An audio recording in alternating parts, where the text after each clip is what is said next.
జిల్లెలమూడి అమ్మ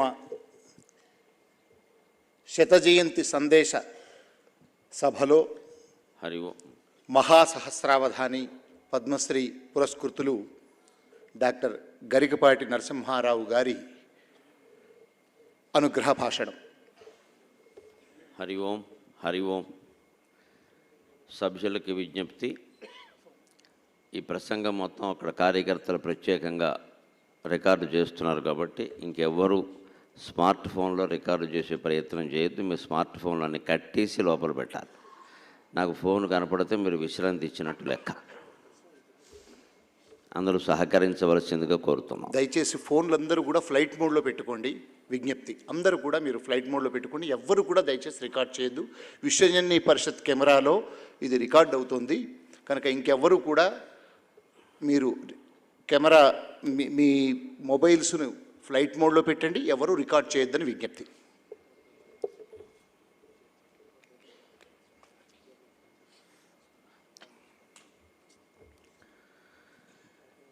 రెండు 2023 సంవత్సరం జనవరి 26వ తేదీ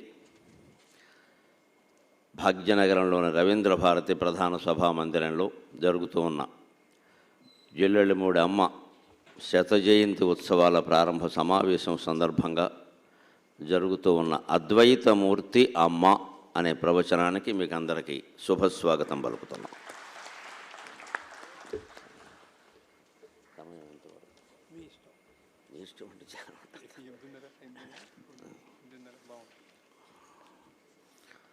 హరి ఓం. మాతృదేవోభవ.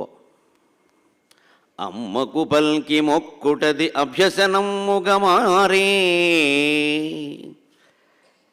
మా అమ్మకు మ్రొక్కి పల్కుటది అభ్యసనమ్ముగమారెను.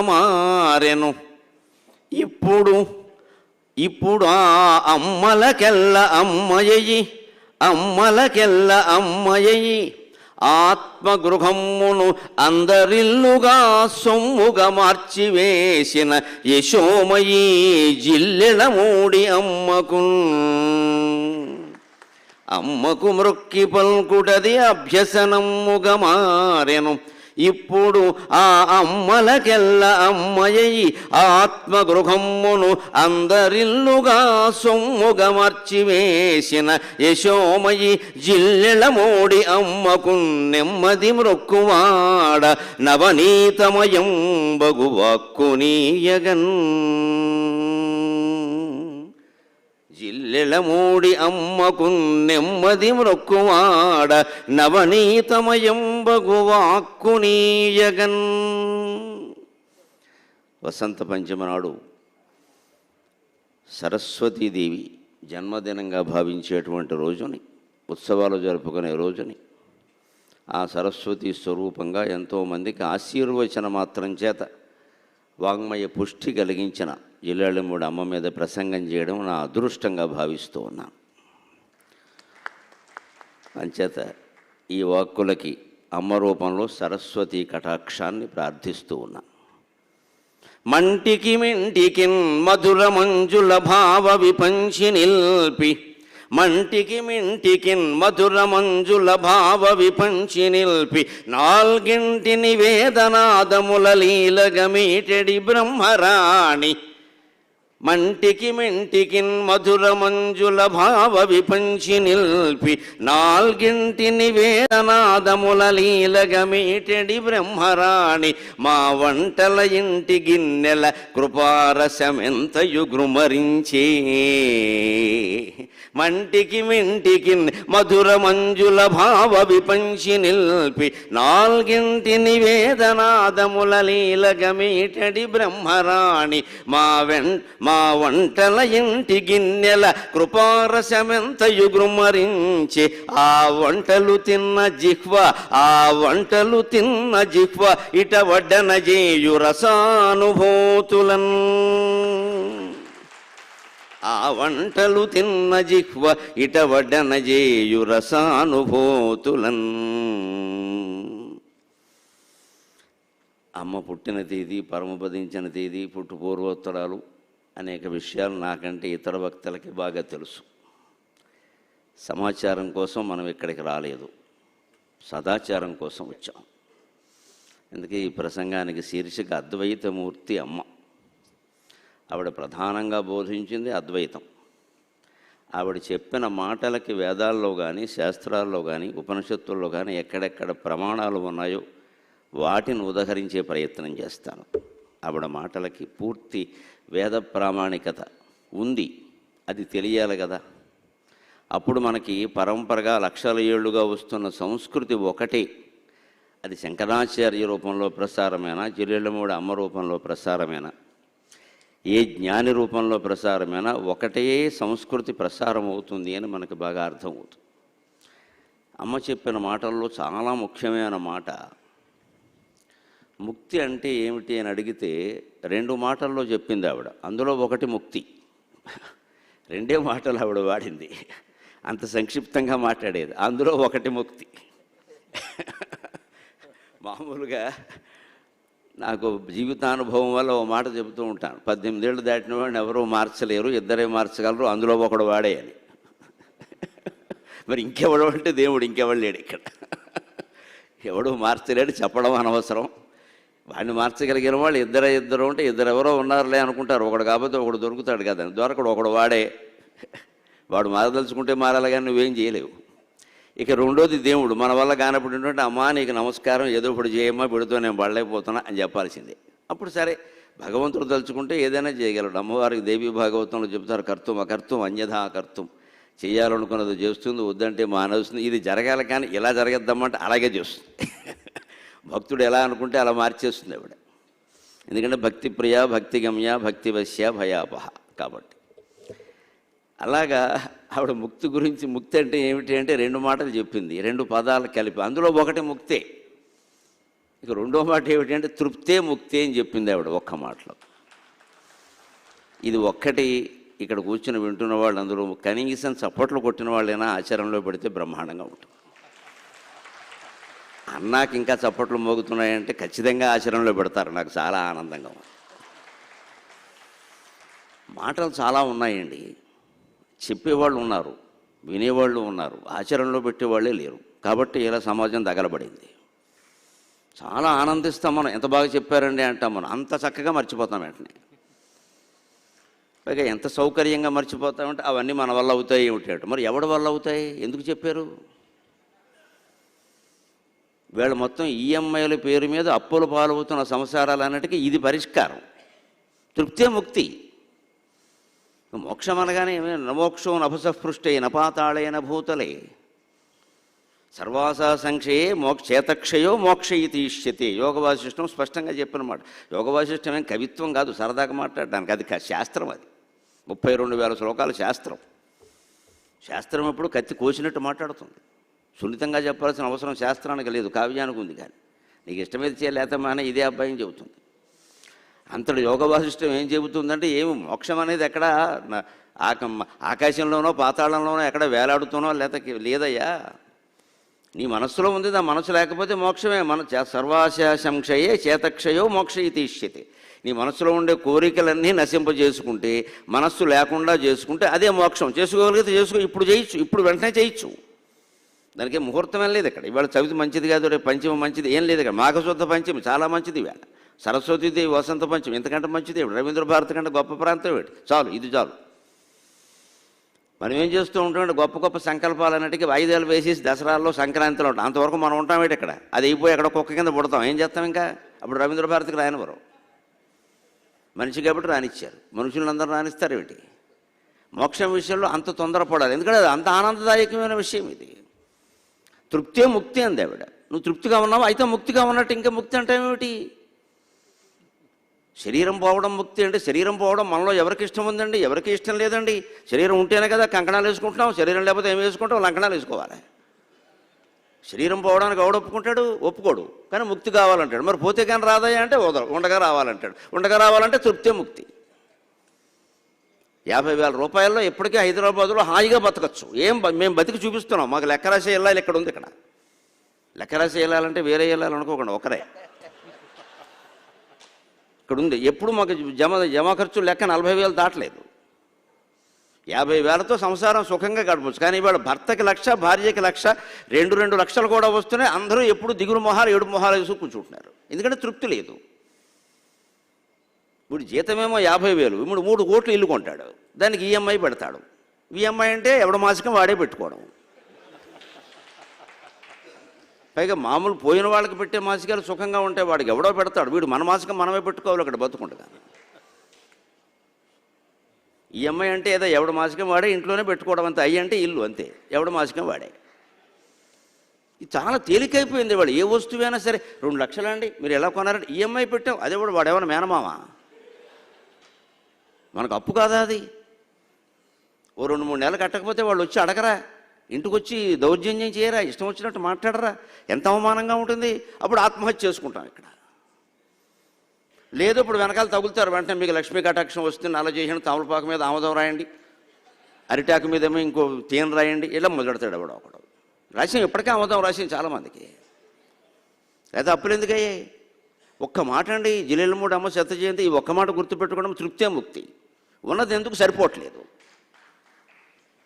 సరిపోకే కదా మనం ఎంత బాధపడుతున్నాం. మరి ఇటువంటి జీవితం ఇంకా దౌర్భాగ్యంలోకి వెళ్ళిపోతూ ఉంటే ఎంతమంది అమ్మలు పుడితే, ఎంతమంది ఆచార్య స్వాములు పుడితే మనం బాగుపడతామండి. అంచేతన తృప్తి ఎందుకు కలగట్లేదో చాలా గొప్ప మాట ఉంటుంది. తాడేపల్లి రాఘవనారాయణ శాస్త్రి గారి జీవిత చరిత్రలో ఉంటుంది. ఆయన చెబుతాడు మహానుభావుడు, ఎందుకు తృప్తి కలగట్లేదో ఒకసారి ఆలోచించవయ్యా. వాంఛాక్షణేతుయా తృప్తి తత్ర వాంఛైవ కారణం, వాంఛాక్షణేతుయా అతృప్తి తత్ర వాంఛైవ కారణం. తుష్టిస్వతుష్టిపర్యంత, తుష్టిస్వతుష్టిపర్యంత తస్మాద్ వాంఛాం పరిత్యజ అంటాడు. మహాతపస్సు చేసి రోజుకి 27 సార్లు లలితా సహస్రం పారాయణ చేసి చదివి అమ్మవారిని పూజ చేసి 24 గంటలు ఇంచుమించు అమ్మవారి ధ్యాసలో ఉన్న బతికిన రాఘవనారాయణ శాస్త్రి గారు చెప్పిన మాట ఇది. ఆయన అసలు ఇలా కూర్చుని ఉంటే బాలా అంటే అమ్మవారు పలికేది అక్కడ, అంత ఉపాసకుడు ఆయన. ఇంకో మాట తెలియదు ఆయనకి. ఆ పైగా విచిత్రం ఏంటంటే ఆయన పడిన బాధలు ఎవడూ పడలేదు. ఆయన కళ్ళ ఎదురుగా ఆయన కుటుంబ సభ్యులు, తమ్ముళ్ళు, అక్క చెల్లెళ్ళు లాంటి దగ్గర బంధువులు 7 చనిపోయారు. 7 మొత్తం దిగమింగాడు బాధను ఆయన. కూతుళ్ళు పోయినా, కొడుకు పోయినా, భార్య పోయినా, మేనల్లుడు మిగిలి చెల్లెలు పోయినా, మేనల్లుడిని తాను పెంచవలసి వచ్చినా అన్నీ భరించాడు. ఇందులో ఏది అమ్మవారిని అడగలేదు ఆయన. ఇది ఇవ్వమ్మా అని అడగలేదు, వీడిని పోకుండా చూడవమ్మా అని అడగలేదు. ఇవన్నీ భరించాల్సింది కదా, జన్మాంతర కర్మ ప్రకారం వస్తాయి ఇవన్నీ. మనమేమో కోరుకున్నామో భరించడమే. దీనికి అమ్మవారికి లంకేమిటి? ఆవిడని అడగడం, ఆవిడని అడగాల్సింది ఇదే. ఆవిడ ఇదివరకే ఏమీ పూజ చేయకపోవడం వల్ల ఈ దిక్కుమాలిన జన్మ ఒకటి వచ్చింది ఇక్కడ. ఈ జన్మలో ఉన్న పూజ చేసి దాని నుంచి తప్పించుకోవాలి, కానీ మళ్ళీ ఇంకేదో కోరడం ఏంటండి ఇది? అందుకని ఆయన ఏం చెప్తున్నాడు, వాంఛలు కోరిక ఎందుకు పుట్టిందో ఆలోచించు, తృప్తి ఎందుకు లేదో అర్థమవుతుంది.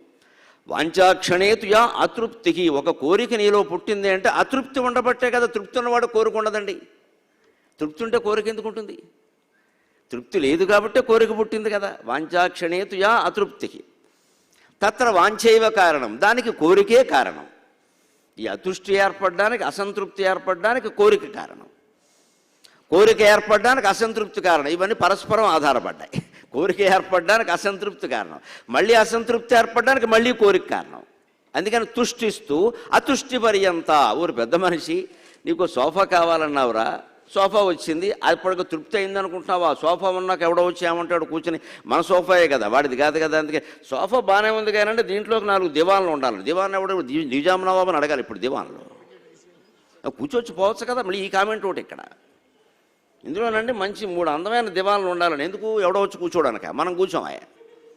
అసలు భార్యాభర్త ఎదురుగా కూర్చుని కాఫీ తాగితే వారికి పద్మశ్రీ ఇచ్చేయచ్చు వెంటనే. అంత అన్యోన్యంగా కూర్చుని కాఫీ తాగితే ఇంకేమిటి, ఇంతకంటే ఏం అక్కర్లేదు ఇక్కడ. ఆ రోజులు గడిచిపోయాయి కదండి, ఇప్పుడు ఎక్కడున్నాయి? వాళ్ళు కూర్చుని తాగినా కూడా అనవసరపు మాటలు, అనవసరపు గొడవలు, చివరిలో పారబోసాడు కాఫీ. ఏదో ఒక అసంతృప్తి.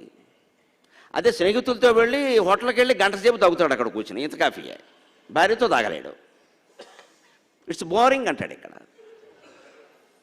అందుకని ఇప్పుడు వీళ్ళు కాలక్షేపాలు వీళ్ళు మొదలెట్టారు. ఫోన్ వెతుక్కుని వాళ్ళ కాలక్షేపాలు వాళ్ళు చేసుకుంటున్నారు ఇక్కడ. అప్పుడు గమనించండి, ఏ కోరిక ఎంత తీరినా సరే మళ్ళీ అతృప్తి ఉంటూనే ఉంటుంది.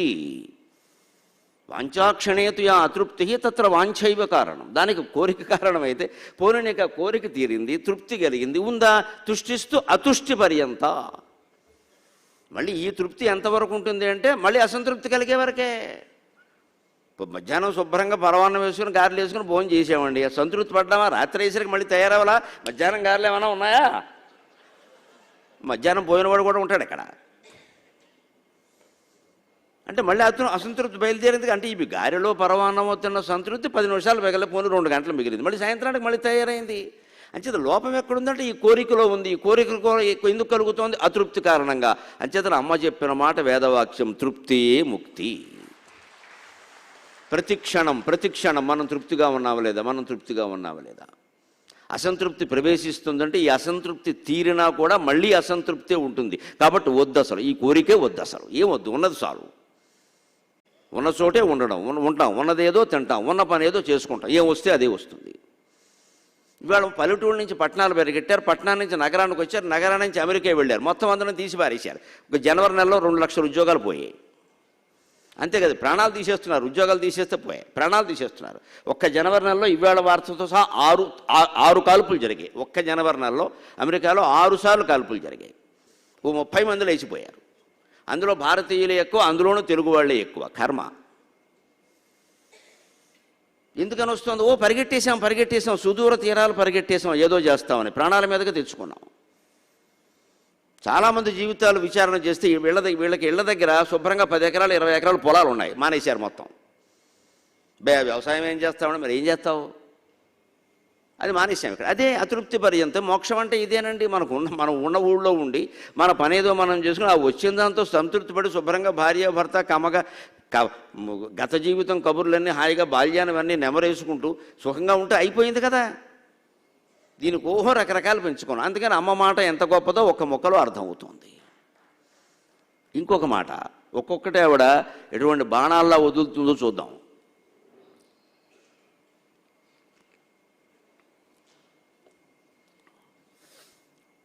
ప్రేమించడానికైనా ద్వేషించడానికైనా తానే కారణం, బయటవాడు కాదు అని చెప్పిందమ్మ. మనలో ప్రేమ పుట్టడానికైనా ద్వేషం పుట్టడానికైనా మనమే కారణం, వేరే వాళ్ళు కాదండి. అంగీకరించడం చాలా కష్టమండి. కానీ గరికిపాటి వారు అంగీకరించలేని మాటలే చెబుతారండి. ఎందుకంటే నేను అంగీకరిస్తాను వాటిని, నేను చాలా బండగా అంగీకరిస్తాను. మహానుభావులు చెప్పారంటే తిరుగులేదు. కానీ మన మనస్సు ఇష్టపడకపోవచ్చు, కానీ అది నిజం. అది దీనికి వేదం ప్రమాణం. అదే మామూలుగా చెప్పలేదు ఆవిడ చదవకపోవచ్చు, చేయకపోవచ్చు. అవన్నీ మహాతపస్సు సంపన్నుడైన వాడు చదవక్కల్లా. వేద ఋషులకి మంత్రాలు ఎలా స్ఫురించాయో జిల్లెళ్ళమూడి అమ్మకి సమస్త వేదాలు అలా స్ఫురించాయి, అంతే లెక్క. ఋషి ఆవిడ ఋషితుల్యురాలు. ఒక అరుంధతి, ఒక అనసూయ మళ్ళీ పుడితే అది వచ్చింది. ఒక అరుంధతీదేవి, ఒక అనసూయాదేవి పుడితే అలా ఉంటారండి. లేకపోతే ఎలా సాధ్యం? ఎవరు ఎంత జటిలమైన ప్రశ్న వేశారు ఒక నిమిషంలో. నువ్వు చూసుకోరా, నీకు అర్థమవుతుంది ఎందుకు ఇది అంటానికి. ఆవిడ ఏమందంటే, నువ్వు ప్రేమించడానికి ద్వేషించడానికి కూడా నువ్వే కారణం మిత్రమా, బయటవాడు కాదు. ఇది కేవలం అమ్మ చెప్పిన మాట కాదు, సారాంశంగా చెప్పింది ఆవిడ. ఎక్కడిది ఇది? నవారే మైత్రేయ పత్యు కామాయ పతి ప్రియో భవతి ఆత్మనస్తు కామాయ పతి ప్రియో భవతి. నవారే మైత్రేయ జాయై కామాయ జాయా ప్రియా భవతి ఆత్మనస్తు కామాయ జాయా ప్రియా భవతి. నవారే మైత్రేయ పుత్రస్య కామాయ పుత్ర ప్రియో భవతి ఆత్మనస్తు కామాయ పుత్ర ప్రియో భవతి. నవారే మైత్రేయ విత్తస్య కామాయ విత్తం ప్రియం భవతి ఆత్మనస్తు కామాయ విత్తం ప్రియం భవతి. నవారే మైత్రేయ సర్వస్య కామాయ సర్వం ప్రియం భవతి ఆత్మనస్తు కామాయ సర్వం ప్రియం భవతి. ఆత్మావారే ద్రష్టవ్య శ్రోతవ్యో మంతవ్యో నిదిధ్యాసితవ్యకా మైత్రేయీ అని స్పష్టంగా చెప్పాడు యాజ్ఞవల్క్య మహర్షి. ఆ ఉపనిషత్ సారాంశమే అమ్మ మాట. ప్రేమించడానికి ద్వేషించడానికి కూడా నువ్వే కారణం తప్ప ఎదుటివాడు కారణం కాదు. ఈ కారణం వల్ల ద్వేషిస్తున్నాము అని అంటామే మనం సహజంగా. ఆ కారణాన్ని పట్టించుకోకపోతే ప్రేమించవచ్చు, లేదు ప్రేమించకుండానూ ఉండొచ్చు. ద్వేషించాల్సిన పని ఏమిటి? పైగా తరచు మనం ద్వేషించినా ప్రేమించినా కూడా కారణాలు ఏమవుతాయో చిత్తశుద్ధితో ఆలోచించండి దయచేసి. మనల్ని ఇష్టపడితే మనం ప్రేమిస్తాం, మనకి ఇష్టం లేని పని చేస్తే ద్వేషం. అంటే నువ్వే ప్రపంచమైన ఆయన, ఇంకెవరు లేరా ఇక్కడ? వాడు దేశాన్ని మొత్తం ప్రేమిస్తాడు, భార్యని ప్రేమించడం. నష్టం వచ్చిందా? కొంపలు అంటుకుపోయాయా? స్వాతంత్రోద్యమంలో పాల్గొన్న దేశభక్తులందరూ పెళ్ళాల దగ్గర కూర్చోలేదండి ప్రేమిస్తూ ఇక్కడ. అలా అయితే స్వాతంత్రోద్యమంలో పాల్గొనలేరు అక్కడ. వాళ్ళ భార్యలే మహాసాధ్వులు కాబట్టి వాళ్ళని అర్థం చేసుకున్నారు. నా మొగుడు దేశం కోసం త్యాగం చేస్తున్నాడు, నా ఇంట్లో ఉండకపోయినా పర్వాలేదని. ఇవాళ ఏదైనా ఎవరికైనా దానం ఇద్దామంటే, ధర్మం చేద్దామంటే, సేవ చేద్దామంటే భార్యకి ఔదార్యం ఉంటే భర్త అడ్డం చెబుతాడు ఇల్లంతా ధారపోసేస్తున్నామని. భర్తకి ఔదార్యం ఉంటే ఓ దుబారా అయిపోయింది ఇక్కడ అని ఆవిడ ఉంటుంది. ఇక్కడ ఇంకేముంది, ఇక్కడ మొత్తం స్వార్థం. మనకి పిల్లలు ఉన్నారు ఎంతమంది అమ్మా, 20 మంది లేరు, 2 ఉన్నారు. ఇద్దరికి 2000 కోట్లు ఇచ్చినా సరిపోవట్లేదు మనకి. 20 మంది ఉన్నప్పుడు దాన ధర్మాలు బాగా చేశారు. ఎందుకని 20 మంది కష్టం అర్థమైంది వాళ్ళకి. మన ఇంట్లో ఎంతమందికి తిండి దొరకలా, బయట కూడా దొరకట్లే, పోన్లే వీళ్ళదే వాళ్ళకి పెడదామన్నారు. నిజంగా పిల్లలు ఎక్కువ ఉన్నప్పుడు ఆకలి బాధ కూడా అర్థమైంది. ఇప్పుడు తక్కువ ఉండేసరికి మనకు అసలు ఆకలి అనేది లేదు కదా. ఎక్కడో ఆకలి ఎక్కడదండి, అన్నం పారేయడమే తప్ప. అందుకని మనకు ఆకలి బాధ తెలియదు, పారేస్తున్నాం కదా. పారేసేవాడికి అన్నం ఎలా బాధ ఎలా తెలుస్తుంది? అందుకే మనం దాన్ని పట్టించుకోవట్లే. అందుకని ఎవరిని మనం ప్రేమించినా మనమే కారణం, ద్వేషించినా మనమే కారణం. ఇది మైత్రేయుడు యాజ్ఞవల్క్యుడు మైత్రేయికి చెప్పిన మాట. ఆయనకి 2 భార్యలు, మైత్రేయి, కాత్యాయని. ఆయన ఎందుకు చేసుకున్నాడు అనకండి, ఇద్దరు కావాలని చేసుకున్నారు వాళ్ళు. ఈయనకి అసలు వివాహం ఇచ్చేలేదు. కానీ మహాయోగులు దేన్ని కాదనరు, దేన్ని అవునరు. ఎందుకంటే ప్రవృత్తవు జాయతే రాగ, నివృత్తవు ద్వేష ఏవకి. అవునన్నారు అంటే వాళ్ళకి ఇష్టం ఉన్నట్టు లెక్క, కాదన్నారు అంటే ద్వేషం ఉన్నట్టు లెక్క. ఈ 2 లేనివాడే యాజ్ఞవల్క్యుడు. అందుకని వాళ్ళు నిన్నే పెళ్లి చేసుకుంటాం, ఇంకెవరిని చేసుకోని, పైగా అక్క చెల్లెళ్ళు వాడు చేసుకుంటే పోని కట్నం కలిసి వస్తుంది, కళ్యాణ మండపం కలిసి వస్తుంది అన్నాడు వాళ్ళ నాన్న. చేసుకున్నారంతే. అందులో ఆయన తర్వాత చెప్పాడు వాళ్ళకి, మీరు ఏదో చేసుకుంటున్నారు కానీ నేను ఎక్కువ కాలం ఉండను ఇక్కడ, మీకు ఏదో సంతానం కలిగిన తర్వాత నేను వెళ్ళిపోతాను, ముందే అగ్రిమెంట్ ఇది, తేడా చూసుకోండి. మళ్ళీ తర్వాత నేను ఇక్కడ కూర్చోమంటే మళ్ళీ వాళ్ళ ముక్కు తుడవాల, మూతు తుడవాల, మనవరాలకి డైపర్ మార్చడం ఇవన్నీ నా వల్ల కాదు, నేను చేయను ఇక్కడ, మీ ఇష్టం అలా అయితే చేసుకోండి, మీకు సంతానం కలిగి నేను వెళ్ళిపోతాను. పాపం ఒప్పుకున్నారు వాళ్ళు. అంత గౌరవం ఆయన అంటే. ఆయన తపస్సు చూశారు, ఆయన జ్ఞానం బోధిస్తుంటే విన్నారు. వాళ్ళకి ఆ జ్ఞానాకర్షణతో పెళ్లి చేసుకున్నారు వాళ్ళు, కేవలం మనిషి ఆకర్షణ కాదు. మేము అలాగే అన్నారు వాళ్ళు. ఎంతకాలం ఉంటే అంత వాళ్ళకి, మీలాంటి వాళ్ళతో 10 రోజులు కాపురం చేసినా చాలండి అన్నారు అంతే వాళ్ళు. జ్ఞానం వస్తుంది కదా అని వాళ్ళ ఉద్దేశం. పాపం ఆయన అన్నట్టు ఆయన తపస్సుకు వెళ్ళిపోతూ ఆస్తిని, ఆయనకి ఏదో ఉంది, మహర్షి అయినా ఏదో ఉంది, మన భార్య పిల్లలు ఉన్నారు కదా, అందుకే ఏదో కొండ బండ ఏవో ఉన్నాయి, వాటినే 2 భాగాలు చేశాడు, ఇచ్చేశాడు. ఎవరో మహారాజులు పట్టుకొచ్చి ఇచ్చిన వజ్రాలు, యాజ్ఞవల్కుడికి బోడు గోవులు ఉండేవి. జనక మహారాజు ఆస్థానంలో ఉంటే ఒక ప్రశ్నకి సమాధానం చెప్పినందుకు, ఈ ప్రశ్నకి ఎవరు సమాధానం చెప్తే వారికి 1000 గోవులు ఇస్తామని అంటే, యాజ్ఞవల్కుడు ఎంత ఆత్మవిశ్వాసం ఉన్నవాడంటే శిష్యుడిని పిలిచారే, ముందు గోవులు తోలుకుపోరా, ప్రశ్న సంగతి తర్వాత చూద్దామన్నాడు. అది యాజ్ఞవల్క్యుడు. ఆయనకి ఎంత ఆత్మవిశ్వాసం అంటే ఖచ్చితంగా చెబుతానని తెలుసు ఆయనకి. అందుకని అబ్బాయి ఇలా రా, రే నువ్వు పట్టుకుపోరా, ముందు గురుగారు అవుతుందిరా నువ్వు పట్టుకుపో, అదే ఆయన ప్రతిభ అని చెప్పాడు. గార్గి అడిగిన ప్రశ్నకి జవాబు చెప్పాడు. నేను ఇంతవరకు చూడలేదు ఇలాంటి మనిషిని అని చెప్పింది గార్గి. గార్గి, మైత్రేయి, కాత్యాయని గమనించండి అమ్మా. స్త్రీలు ఉపనిషద్ విద్వాంసులు, స్త్రీలు వేదమంత్ర ద్రష్టలు, స్త్రీలు మహాయోగినులు. ఎక్కడా ఆర్య సంస్కృతిలో స్త్రీకి అన్యాయం జరగలేదు, చదువు చెప్పకపోలేదు. అందరూ చదువుకున్నారు, అందరూ బాగున్నారు. మన దిక్కుమాలిన ABCD చదువు చెప్పకపోతే వచ్చే నష్టం లేదు ఇక్కడ. ఇది మగాళ్ళు, ఆడాళ్ళకి కాదు, మగాళ్ళకు కూడా అనవసరమే. ఎవరికైనా అనవసరమే చదువు. దీనివల్ల బానిసలు అయ్యాను తప్పితే చేసింది ఏం లేదు ఇక్కడ. ఓ MBBS చేశానంటాడు, చెయ్యెట్టుకోలేడు, కాళ్ళు ఎట్టుకుంటాడు డబ్బుల కోసం. నాడి పట్టుకుని చెప్పేవాడు ఒక్కళ్ళేడు ఇక్కడ. నాడీ వైద్యం వాడు నయ్యం వీళ్ళకంటే. మరి ఇంకెందుకంటే MBBS ఇదివరకు ఆచార్యులు గారు డాక్టర్లుగా ఉన్నప్పుడు అందరూ నాడి పట్టుకుని మొత్తం జాతకం చెప్పేసేవాడు. వాళ్ళ నాన్న జాతకం కూడా చెప్పేసేవాడు. ఇంది కాదు, మీ నాన్నకుంది ఇది నీకు వచ్చిందనేవాడు. వాతనాడి, పెత్తనాడి, కఫనాడి అని మొత్తం పట్టుకున్నాడు. ఏమీ లేదా, అన్ని పుస్తకాలు చూడాలి, పాయింట్ రాయాలి. దాన్ని బట్టి మందులు వేయడానికి మందులు చెప్పవాడు రాస్తాడు. డాక్టర్ ఎందుకు? ఇలా ముందు చదువుతారు. ఆ రోజుల్లో చదువు అది. గార్గి వేసిన ప్రశ్నకు వెంటనే జవాబు చెప్పే ముందు గోవులు తోలుకెళ్ళాడు ఆయన. అంతే, వెంటనే జవాబు చెప్పాడు. గార్గి చాలా ఆనందించింది. అలాంటి యాజ్ఞవల్క్యుడు ఆయన. అందుకని ఆస్తిని పంచిచ్చాడు. ఇలా గోవుల రూపంలో ఉన్నాయి కదా, కొన్ని వేలు ఉన్నాయని ఇచ్చి పంచిచ్చాడు. పంచిస్తే కాత్యాయని దేవి పుచ్చుకుంది. మైత్రేయి విచిత్రంగా ఆలోచించింది. అసలు మమ్మల్ని వదిలేసి, మాలో అందానికి లోటు లేదు, చదువుకు లోటు లేదు, నీ పట్ల ప్రేమకు లోటు లేదు, మేము సంతానానికి అన్నాం, అన్ని విధాలా యోగ్యంగా ఉన్నాం, మమ్మల్ని వదిలేసి నువ్వు ఏదో తపస్సు అని వెళ్ళిపోతున్నావు అంటే ఖచ్చితంగా ఈ గోవుల కంటే, వజ్రాల కంటే, రత్నాల కంటే ఆ తపస్సు ఏదో గొప్పదయ్యా, నాకు అదే కావాలి, అదే చెప్పమంది ఆవిడ. అది ఆవిడ యోగ్యత. కాత్యాయనిదేవి ఇచ్చిన వాడితో చదువుకుంది. ఈవిడ అలా కాదు, ఇంతకంటే ఇవన్నీ వదిలేసి నువ్వు వెళ్ళిపోతున్నావంటే మాకేమి ఇచ్చామనేది సమస్య, సమానంగా ఇచ్చావు అది సమస్య కాదు, అంతకంటే అదేదో గొప్పది కదా. ఎవరైనా జీవితంలో ఇంతకంటే గొప్పదాన్ని ఆశిస్తారు కదా. అంతకంటే నువ్వు పొందేది ఏదో జ్ఞానమో నాకేమిటో తెలియదు, అది గొప్పది కదా, అది నాకు చెప్పమంటే అప్పుడు చెప్పిన మాటల్లో భాగంగా చెప్పాడు. ఈ పరమ రహస్యం ఇది మైత్రేయి, నీకు బహిరంగంగా చెబుతున్నా అందరికీ తెలియాలని. మనిషి ఒప్పుకోడు కానీ ఇది నిజం. నవారే మైత్రేయి పత్యు కామాయ పతి ప్రియో భవతి, ఆత్మనస్తు కామాయ పతి ప్రియో భవతి. నవారే మైత్రేయి జాయాయ కామాయ జాయా ప్రియా భవతి, ఆత్మనస్తు కామాయ జాయా ప్రియా భవతి. భార్య భర్తను ప్రేమిస్తోందంటే భార్య కోసమేనమ్మా, భర్త కోసం అనేది కేవలం అతను సంతోష పెట్టడానికి. మీరేనా దైవము, మీరేనా దైవం, ఇది ఒక డైలాగ్, ఇది వాడు సంతోషించడానికి. భర్త కూడా అంతే, నువ్వు లేనిదే నేను లేను, నువ్వు లేనిదే నేను లేను. సాయంత్రానికి అన్నీ బాగుండాలి పరిస్థితులు కాబట్టి ఈ మాట అంటాడు. ఎంతకాలం అంటాడో తెలియదు, ఎప్పుడు మానేస్తాడో తెలియదు, ఇంకెవరన్నా కనపడితే అంటాడో లేదో తెలియదు. అప్పుడు వారి దగ్గర అంటాడు ఆ మాట.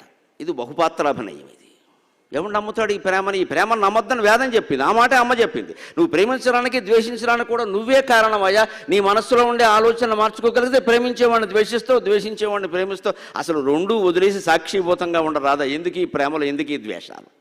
రెండూ వదిలేసి సాక్షిభూతంగా ఉండండి.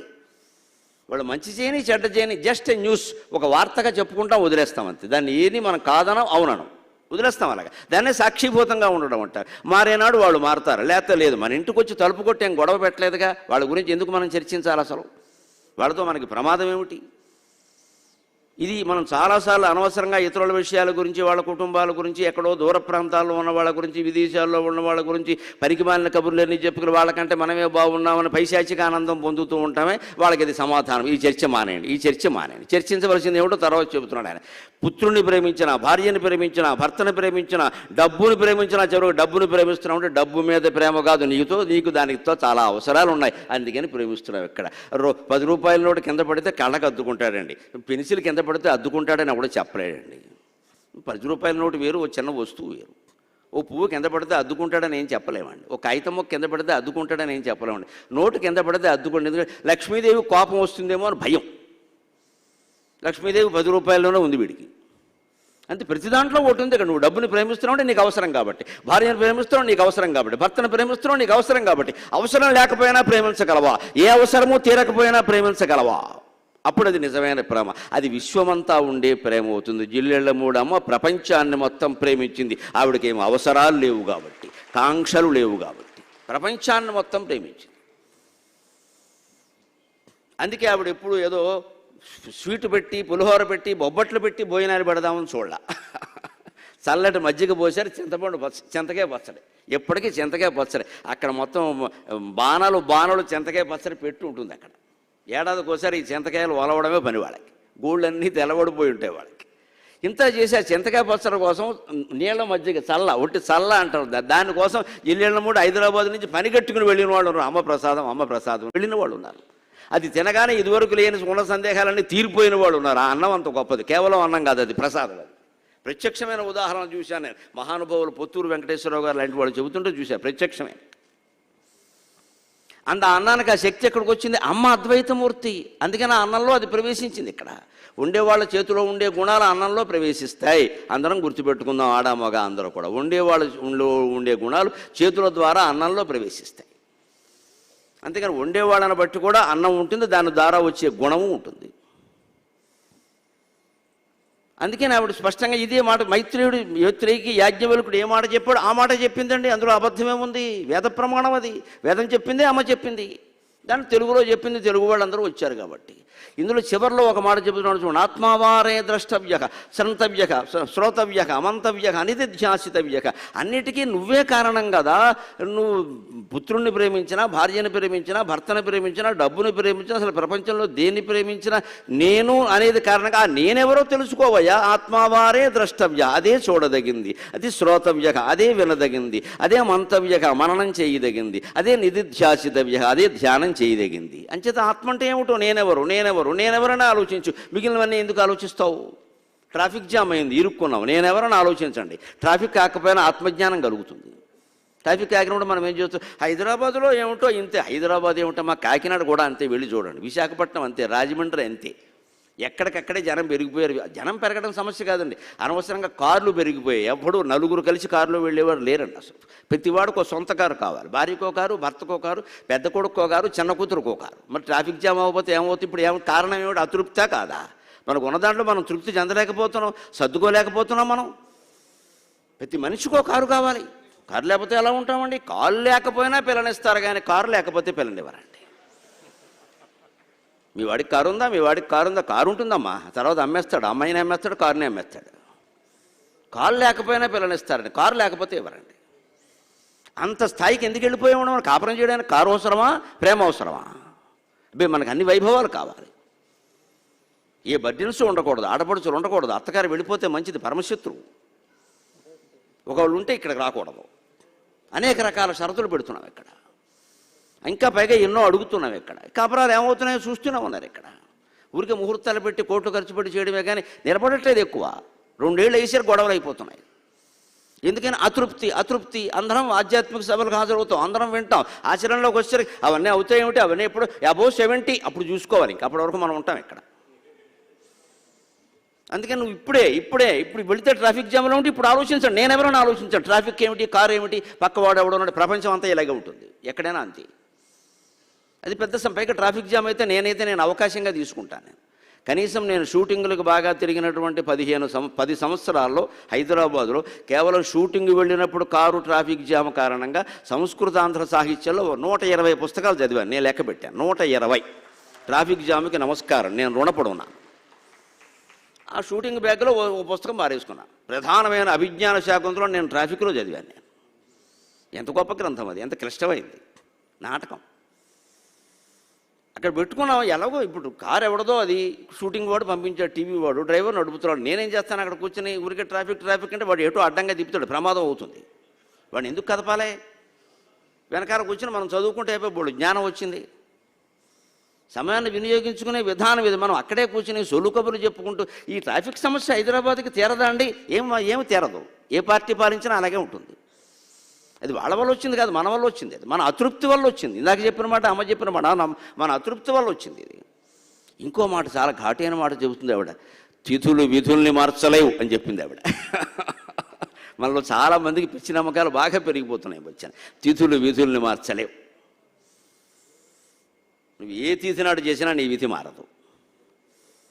మంచి పనికి తిథి అవసరం లేదు, చెడ్డ పనికి తిథి చూసి ఉపయోగం లేదు అన్నారు. అసలు ఏదో ప్రయాణానికో ఏదో బాగుంది, మంచి చెడ్డ, పెళ్లికి ముహూర్తం పెట్టించామంటే పర్వాలేదు. పెళ్లికి ముహూర్తం పెట్టడం కాపురం చేయడానికి కాదండి, పెళ్లి జరగడానికి అంతే. ముహూర్త బలం అంటే పెళ్ళి అయిపోతుంది 2-3 గంటల్లో. అంతవరకు ఇబ్బందులు ఏం లేకుండా ఉంటాయి. అందుకని జీవితాంతం కాపురం చేయడానికి ముహూర్తం పనిచేయదండి. అక్కడ వాళ్ళ మనస్తత్వాలు పనిచేస్తాయి. దాన్ని మనం చూసుకోవాల్సింది. దానికి పురోహితులు అంటే అలాగా ఆయన కట్నం ఇచ్చారు, ఆయన వెళ్ళిపోయాడు. కాపురానికి కౌన్సిలింగ్ అది వేరే కట్నం. అది కౌన్సిలింగ్ కట్నం వేరే, పెళ్లి చేయించిన కట్నం వేరే. మనం అన్నీ కలిపేస్తాం అక్కడ. ముహూర్త బలం అదేం లేదు. తిథులు విధులను మార్చలేవు అమ్మ స్పష్టంగా చెప్పింది. దీనికి పెద్ద ఉదాహరణ చెబుతా, చాలా బలమైన ఉదాహరణ. ధర్మరాజు కంటే మనం ప్రజ్ఞావంతులం కాదు, ధర్మరాజు కంటే మనం మేధావులం కాదు, ధర్మరాజు కంటే శాస్త్రవేత్తలం కాదు. విదురుడు స్పష్టంగా పాండవులు వనవాసానికి వెడుతుంటూ చెబుతాడు, ఎందుకయ్యా మీరు భయపడతారు, ఏం బాధపడక్కర్లేదయ్యా, లోకంలో ఎవరిలో లేని గొప్ప సద్గుణాలన్నీ మీ 5గురులో ఉన్న. త్వయి ధర్మో అర్జునే ధైర్యం భీమసేనే పరాక్రమక శ్రద్ధాచ గురు శుశ్రూషాచ యమయో పురుషాగ్రయో అంట. నీలో ధర్మరాజా, నీలో ధర్మం ఉందయ్యా, భీమసేనుల్లో పరాక్రమం ఉందయ్యా, అర్జునుల్లో ధైర్యం ఉందయ్యా, నకులుల్లో శ్రద్ధ ఉందయ్యా, సహదేవుల్లో గురు శుశ్రూష ఉందయ్యా. ఈ 5 లక్షణాలు ఒక చోట ఉండడం అబ్బురం అయ్యా, మీరు విజయం సాధిస్తారు, నిర్భయంగా వెళ్ళండి అన్నాడు. అటువంటి ధర్మరాజు అరణ్యవాసం పక్కినట్టండి. ప్యాక్ ఎందుకు ఆడాడండి? జూదం ఎందుకు ఆడాడండి? ఇంత తెలివితేటలుండి అరణ్యవాసం చివరిలో 123 ప్రశ్నలు వేస్తే 4 తమ్ముళ్ళ శవాలు ఎదురుగా ఉంటే నీటిలో నిలబడి 123 ప్రశ్నలకి ఏకధాటిగా జవాబు చెప్పిన మహారాజుకి శకుని జూదంలో చేసిన మోసాన్ని గ్రహించడానికి బుద్ధి పనిచేయలేదండి. చాలా విచిత్రమైన మోసం చేశాడు వాడు. మాయిజూదం అంటారు కదా, ఏమిటా మాయిజూదం? నాకు మొదటి నుంచి దొలుస్తున్న సందేహం ఇది. మేము భారతంపై తీర్పుని వేసేవాళ్ళం, మల్లాప్రగడ వారు నేను. ఒకరు పాండవుల తరఫున, కౌరవుల తరఫున న్యాయవాదులు ఉంటారు, అటో ఇద్దరు. కనుమలూరు వెంకటశివయ్య గారిని ఆయన పెట్టేవాడు ఎక్కువ. ఆయన ఇందులో జడ్జి కింద వేసేవాడు. నా కర్మ ఏమిటో తెలియదు, నన్ను ఎప్పుడు కౌరవుల తరఫు లాయర్ కింద పెట్టారు. మీ ధాటి బాగుంటుందండి, మీరు అధర్మానికి ధాటి ఏమిటి అనేవాడు, మీరు ఉండాలనేవాడు. రామాయణం మీద తీర్పు అని ఏదో వేసారు, రావణాసుడు తరఫున పెట్టేవారు నన్ను. అదే దూకుడు కోసం. అలాగా నేను వేసినప్పుడు నాకు వచ్చేది మాయజోదం అంటే ఏమిటి మాయజోదం అని అడిగాను నేను. అవతల వాడు చెప్పలా. శకుని పాచికలో నైపుణ్యంతో వేస్తే మాయలా వచ్చి స్కిల్. ఇవాళ కోచింగ్ సెంటర్ పెట్టి నేర్పుతున్నారు స్కిల్ని. శకుని మాయ చేశాడంటే అలాగా నేర్పుగా వేశాడు. పాచికలు గిలకరించడంలో ఎప్పుడు శకుని పక్షమే పాచికలు పడ్డాడు. అతను నేర్పండి మాయలా అంటారు, కానీ మాయ చేశాడు. వ్యాసభారతంలో నీలకంఠ వ్యాఖ్యలో మాయ ఏమిటో ఉంది. కపటం, అక్షాధిష్టాన దేవతాయా వశీకరణం, యద్వా చతుష్కోణతయా ద్వాదశ ధారేషు షట్తలాని భవంతి, యేషు త్రిషు అంతఃసుషిరం అక్షం కృత్వా పరిణామాంకిత ప్రదేశం గర్భే గురుద్రవ్య సంసృష్టం కృత్వా పతితస్య అక్షస్య స్వనామైవ ఉపరి భవతి తదా స్వస్య జయ పరిణామ అధస్థం భవతి తస్య పరాజయ ఇతి అని రాశాడు. కపటం చాలా స్పష్టంగా రాశాడు నీలకంఠ దీక్షితులు. 18వ శతాబ్దం ప్రారంభంలో మా వ్యాసభారతం 1700 శ్లోకాలకి వ్యాఖ్యానం రాసిన మహానుభావుడు. వ్యాసభారతానికి సంబంధించి 2 ప్రధాన వ్యాఖ్యలు సంస్కృతంలో అందుబాటులో ఉన్నాయి. 13వ శతాబ్దంలోనే దేవబోధుడు అని ఆయన జ్ఞానదీపిక అని వ్యాఖ్యానం రాశాడు. 18వ శతాబ్దంలో ఈ నీలకంఠ దీక్షితులు గారు, ఈయన అప్పయ్య దీక్షితులు గారి మునిమానవుడు అని చెబుతారు. ఆయన భావదీపం అని వ్యాఖ్య రాశాడు. మహాపండితుడు ఆయన రాశాడు. అక్కడ ఏం రాశాడు తెలుసిన? పాచికలు ఎలా ఉండేవంటే షట్తలాని భవంతి, 6 సర్ఫేసులు ఉండేవి. వాటికి 6 ఉపరితలాలు 6 ఉండేవి. 6 పలకలు అన్నమాట. గుండ్రంగా ఉంటుంది, ఇలా పొడుగ్గా ఉంటుంది, 12 అంచులు ఉంటాయి, 4 కోణాలు ఉంటాయి, 6 సర్ఫేసులు ఉంటాయి, 6 సర్ఫేసెస్. అప్పుడు ఇలా వేస్తే దొల్లుతుంది కదా. అందులో ఏం చేసేవారంటే అప్పట్లో అంకెలు వేసేవారు కాదు. 1, 2, 3, 4 పెద్ద బల్ల, ఇవన్నీ మనకి సినిమాలో చూపించింది. భారతంలో చూద్దాం అలా జరగల. పాచికలు ఎలా జరుగుతుంటే అక్కడ ఆ పాచికలు 6 తలాలు ఉంటే ఒకవైపున దుర్యోధనుడి పేరు రాస్తారు, రెండో వైపుని ధర్మరాజు పేరు రాస్తారు, దేవనాగరి లిపిలో చెక్కిస్తారు. ఈ పాచికలు ఎవరు తయారు చేస్తారు? బాగా అనుభవం ఉన్న వాళ్ళకి తెలుస్తుంది. పేకాట ఆడేవాడికి పేక ఎవరిస్తారండి? ఆ క్లబ్ ఎవడు పెట్టుకున్నాడో వాడు ఇస్తాడు. ఆడేవాడు పట్టుకొస్తే ప్యాక్ కుదరదు, నువ్వు ఇంటి దగ్గర నుంచి పట్టుకొచ్చావంటారు. అందుకని ఈ క్లబ్ ఎవడు పెట్టాడో వాడు డబ్బులు తీసుకుని వీడు ప్యాక్ సప్లై చేస్తాడు. అది రౌండ్కోసారి మారుస్తాడు, రోజుకోసారి మారుస్తాడు. మీకు ఇన్ని వివరాలు ఎలా తెలుసు అనకండి, పేపర్లో చూశాను.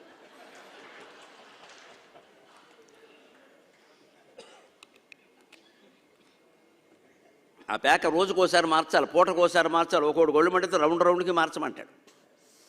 ఎందుకంటే చెమట పట్టేసిన మొక్క రాలేదు, నేను తీస్తే మొక్క రాలేదు అంటాడు. వీడు పెద్ద లాలాజలం పెట్టి తీస్తాడు మళ్ళీ దాన్ని. పేక ఎవరిస్తారు? క్లబ్ ఎవరు పెట్టారో వారు ఇస్తారు కదా. మరి ఇక్కడ పాచికలు ఎవరు ఇవ్వాలి? దుర్యోధనుడు ఇవ్వాలి. అక్కడేగా జరిగింది. సభలో జరగలేదు, ఇది మాయ సభలో జరిగింది, కౌరవుల సభలో. వీళ్ళు ఇచ్చారు. వీళ్ళు ఏం చేశారు? ముందే తయారు చేశాడు శకుని. ఎంత మాయ చేశాడంటే అందులో ధర్మరాజు పేరు ఒకవైపు రాశారు 3 తలాల మీద, ఇంకో వైపున దుర్యోధనుడు అనే పేరు రాశారు. ధర్మరాజు వైపు నేను రంధ్రాలు చేయించాడు.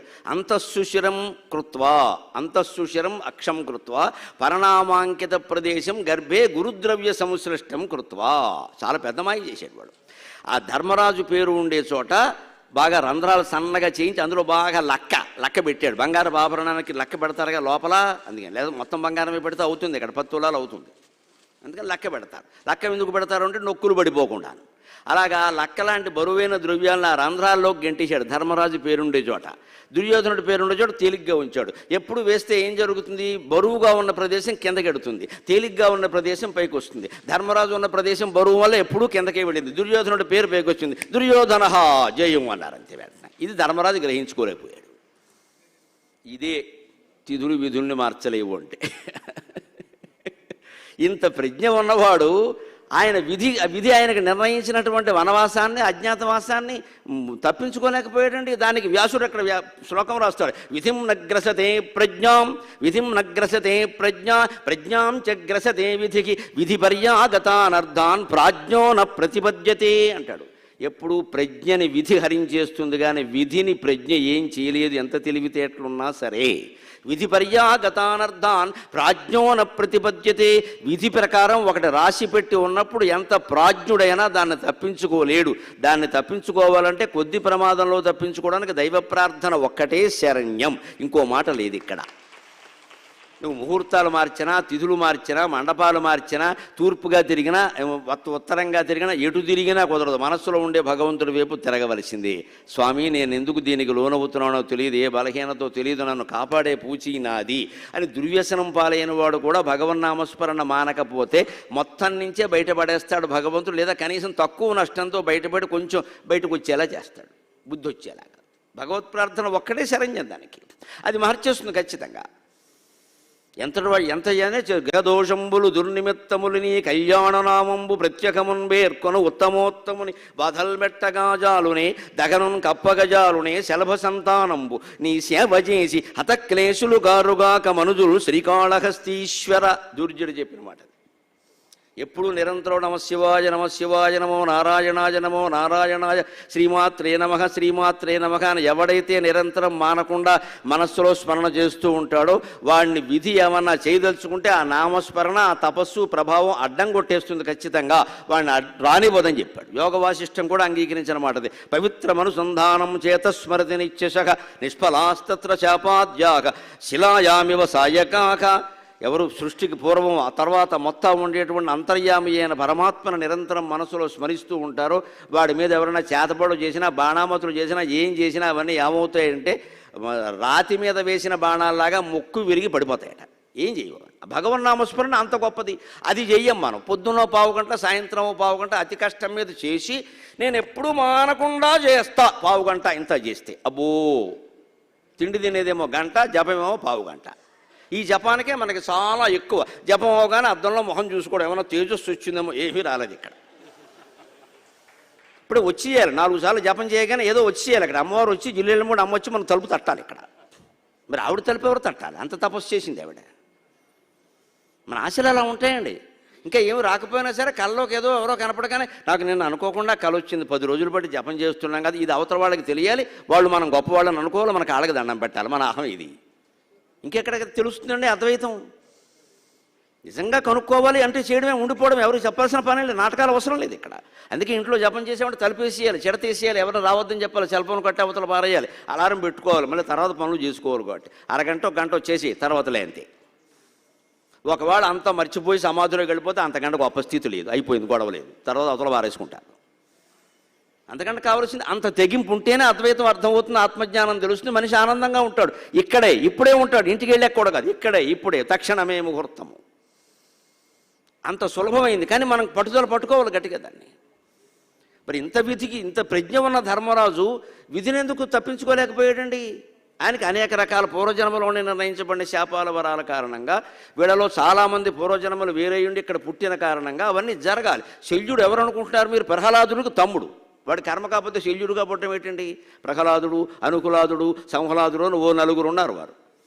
అందులో సంహ్లాదుడు అనేవాడు శల్యుడుగా పుట్టాడు. ప్రహ్లాదుడు తమ్ముడు ఎక్కడా, శల్యుడు ఎక్కడా? కామక్రోధాలు 2 కలిసి అశ్వత్థామగా పుట్టాయి. బృహస్పతి అంతటి వాడు ద్రోణాచార్యులుగా పుట్టాడు. ఏం కర్మ కాలింది ఇక్కడ? అంతే. మరి వాళ్ళందరూ అలా పనిగట్టుకుని అంశావతరణ పర్వం అని భారతంలో ఆది పర్వంలో ఉంది. అది చదివితే చాలా విశేషం అని చెప్పారు. ఎందుకంటే మనకు కూడా ఇలాంటి అవతారాలు ఉన్నాయని తెలుస్తుందని. వాళ్ళే అంతంత జన్మలెత్తారంటే మనం ఎన్ని ఎత్తామో. అందువల్ల తెలియకుండా మనం అనుభవిస్తున్న కర్మఫలాలు సుఖమేనా దుఃఖమేనా ఖచ్చితంగా పూర్వజన్మ సుకృతమో దుష్కృతమో అయి ఉంటుంది అనుమానం వల్ల. మనకు యోగ్యత లేకపోయినా గొప్ప గౌరవం జరిగింది అంటే అది మన మనస్సుకే అనిపిస్తుంది అనుకోండి. బయట వాళ్ళంటే వేరు. మనకి నిజంగా అంత యోగ్యత లేదు, ఎందుకు జరిగిందో ఇంత గౌరవం అంటే దానికి తగిన సాధనం ఏదో పూర్వజన్మలోనే చేశాం, అది కాలం రీత్యా ఇప్పటికి కలిసి వచ్చింది అంతే. అలా జరుగుతుందండి. దుష్కృతమైనా అంతే. మనం ఏ పాపం చేయకపోయినా, ఈ జన్మలో ఏ తప్పు చేయకపోయినా ఏదో ప్రమాదం జరిగింది అంటే కారణం అక్కడేం కనపడడం లేదు. మన వాళ్ళు బండి బాగానే నడిపాడు, ఎడమ వైపునే వెళ్ళాడు, జాగ్రత్తగానే వెళ్ళాడు, అయినా అవతల వాడు కుడివైపు వస్తే వీడేం చేస్తాడు? అలా జరిగింది అంటే మన కర్మ అంటారు. అటువంటివి కూడా తప్పించడానికి భగవత్స్మరణ, తపస్సు, నామస్మరణ చాలా ఉపయోగిస్తుందండి. సులభమైన ఉపాయం, రూపాయి ఖర్చు లేని పని. మనం ఎందుకు చేయమంటే మనస్సు దానికి కేటాయించాలి, మనకు అది ఇష్టం లేదు. పూజో క్రతువో ఏదో అయిపోతే 1 గంట చేసేసి మిగిలిన 23 గంటలు పేకాడుకోవచ్చు. మనకు అయిపోవాలి. ఉదయం సాయంత్రం చెప్పేసి 40 రోజులు 20 రోజులు అని ఒక మొత్తం పవర్ పాయింట్ ప్రజెంటేషన్ ఇవ్వాలి ఇక్కడ. అది అవగొట్టేస్తే అక్కడి నుంచి ఏదో వస్తుందని కూర్చుంటాం ఇక్కడ. నిరంతరం అనే మాట నచ్చదు. నిరంతరం ఎవడ చేస్తారండి? నిరంతరం పనికిమాలిన మాట మాట్లాడట్లా, నిరంతరం పనికిమాలిన ఆలోచనలు చేయట్లా, నిరంతరం కాలక్షేపం పనులు 100 చేయట్లా, అవసరం లేకపోయినా నిరంతరం స్మరణ ఎందుకు చేయలేము? అది అమ్మ చెప్పింది. అందుకని నువ్వు తిథులు విధిని మార్చలేవు, నువ్వు చచ్చినట్టు పాటించాల్సిందే వీటిని, భగవత్స్మరణ చేయాల్సింది. ధర్మరాజు అంతటి వాడు పడ్డాడు. మనం ఒక లెక్క ఇది. ఎందుకంటే జన్మాంతర కర్మల ప్రకారం వారు అవతరించారు, వారు అలాగే ప్రవర్తిస్తారు. శకునికో అంశం ఉంది. వాడు ద్వాపరుడు శకునే పుట్టాడు, కలిపురుషుడు దుర్యోధనుడై పుట్టాడు. వాళ్ళ పనులు వాళ్ళు చేస్తారు. అందుకోసం చెప్పింది. ఇంకొక మాట, ఆరాధన అంటాం కదా, అమ్మ చెబుతుందండి చాలా గొప్ప మాట. ఆరాధన అంటే ఆవేదనే అని చెప్పింది ఆవిడ. ఆరాధన అంటే ఆవేదన. ఎంత 2-3 మాటల్లో వేదాలు మొత్తం మూర్తి భవించేలా చెప్పింది జిల్లెళ్ళమూడి అమ్మ ఒక్కరేనండి, ఆవిడ ఒక్కరేనండి. సంక్షిప్తంగా, ఎంతో అనుభవం ఉన్న ఉపాధ్యాయుడు కూడా అలా మాట్లాడలేడు. సంక్షిప్తంగా సాగదీయమంటే చాలామంది సాగదీస్తారు, సంక్షిప్తంగా చెప్పమంటే కష్టం. ఆవిడ సంక్షిప్తంగా చెప్పింది. ఆరాధన ఏమిటే వెర్రిమొహం, ఆవేదనే ఆరాధన అంది ఆవిడ. నీ బాధ ఏదో అమ్మవారి దగ్గర చెప్పుకో, అంతకంటే ఆరాధన ఉంటుందా? దానికోసం 100 పువ్వుల 100 ఆకుల, పైగా హైదరాబాద్లో పూల దొంగలు ఎక్కువ. పొద్దున్న బయలుదేరతారు బొట్టేసుకుని, ఓ గోడ దగ్గరికి వచ్చి కోసేస్తూ ఉంటారు. ఇక్కడ నాకు ఒళ్ళు మండి ఒకసారి తెల్లగట్ట రైలు దిగి వస్తూ నేను ఒక చోట ఆపి అడిగాను. ఒక ఆయన కోస్తుంటే, ఏమండి అలా ఎవరి పూలో కోస్తుంటే, వారికే పుణ్యం కదండి, ఇదే శాస్త్రంలో లేదండి. అసలు ముందు పూలు దొంగతనం చేయడం నీతి తప్పు కదా. భారతం శాంతి పర్వంలో పూల దొంగతనం చేస్తే కుక్కై పుడతాడు స్పష్టంగా. పూల దొంగతనం చేయకూడదండి. ఇన్ని పువ్వులు పట్టుకెళ్ళి దేవుడి మీద మేమైనా ఎక్కడ చెప్పలేదండి రామాయణ భారత భాగవతం. మనమే చేసేస్తున్నాం అక్కడ ఓవర్ యాక్షన్. ఆ వీధిలోనే ఆ పువ్వులు ఉంటే 3 రోజుల పాటు ఆ పువ్వులు అలాగే ఉంటాయమ్మా. పర్యావరణ కాలుష్యానికి అది పెద్ద పరిహారం. కొయ్యకండి, వీధంతా బాగుండాలి, జనమంతా బాగుండాలి. మనకు అలా కాదు కదా, నేను మొక్కుకున్నా నువ్వు తొక్కుకో, అంతే లెక్క. అది పైగా ఎవరి పువ్వులో పోను, మన దొడ్లో పూలు అయితే వేరే విషయం. 3 మొక్కలు ఉంటాయి అక్కడ. అసలు ఒక పువ్వు 10 పువ్వులు పూసిందండి ఒక మొక్క. దాన్ని మొత్తం పువ్వులు కోసేస్తే బోసి మొహం అయిపోలేదండి. ఎలా అయిపోయిందండి? ఆ మొక్కను చూస్తే జాలి ఇట్లా. అదే మొక్క 10 పువ్వులతో అలా ఉంటే సాయంత్రం వరకు మనకే ఆనందంగా ఉంటుంది. కోసేస్తాం ఇక్కడ. మరి ఈ పువ్వుల ద్వారా ఏదో ఫలితం రావాలి ఇక్కడ.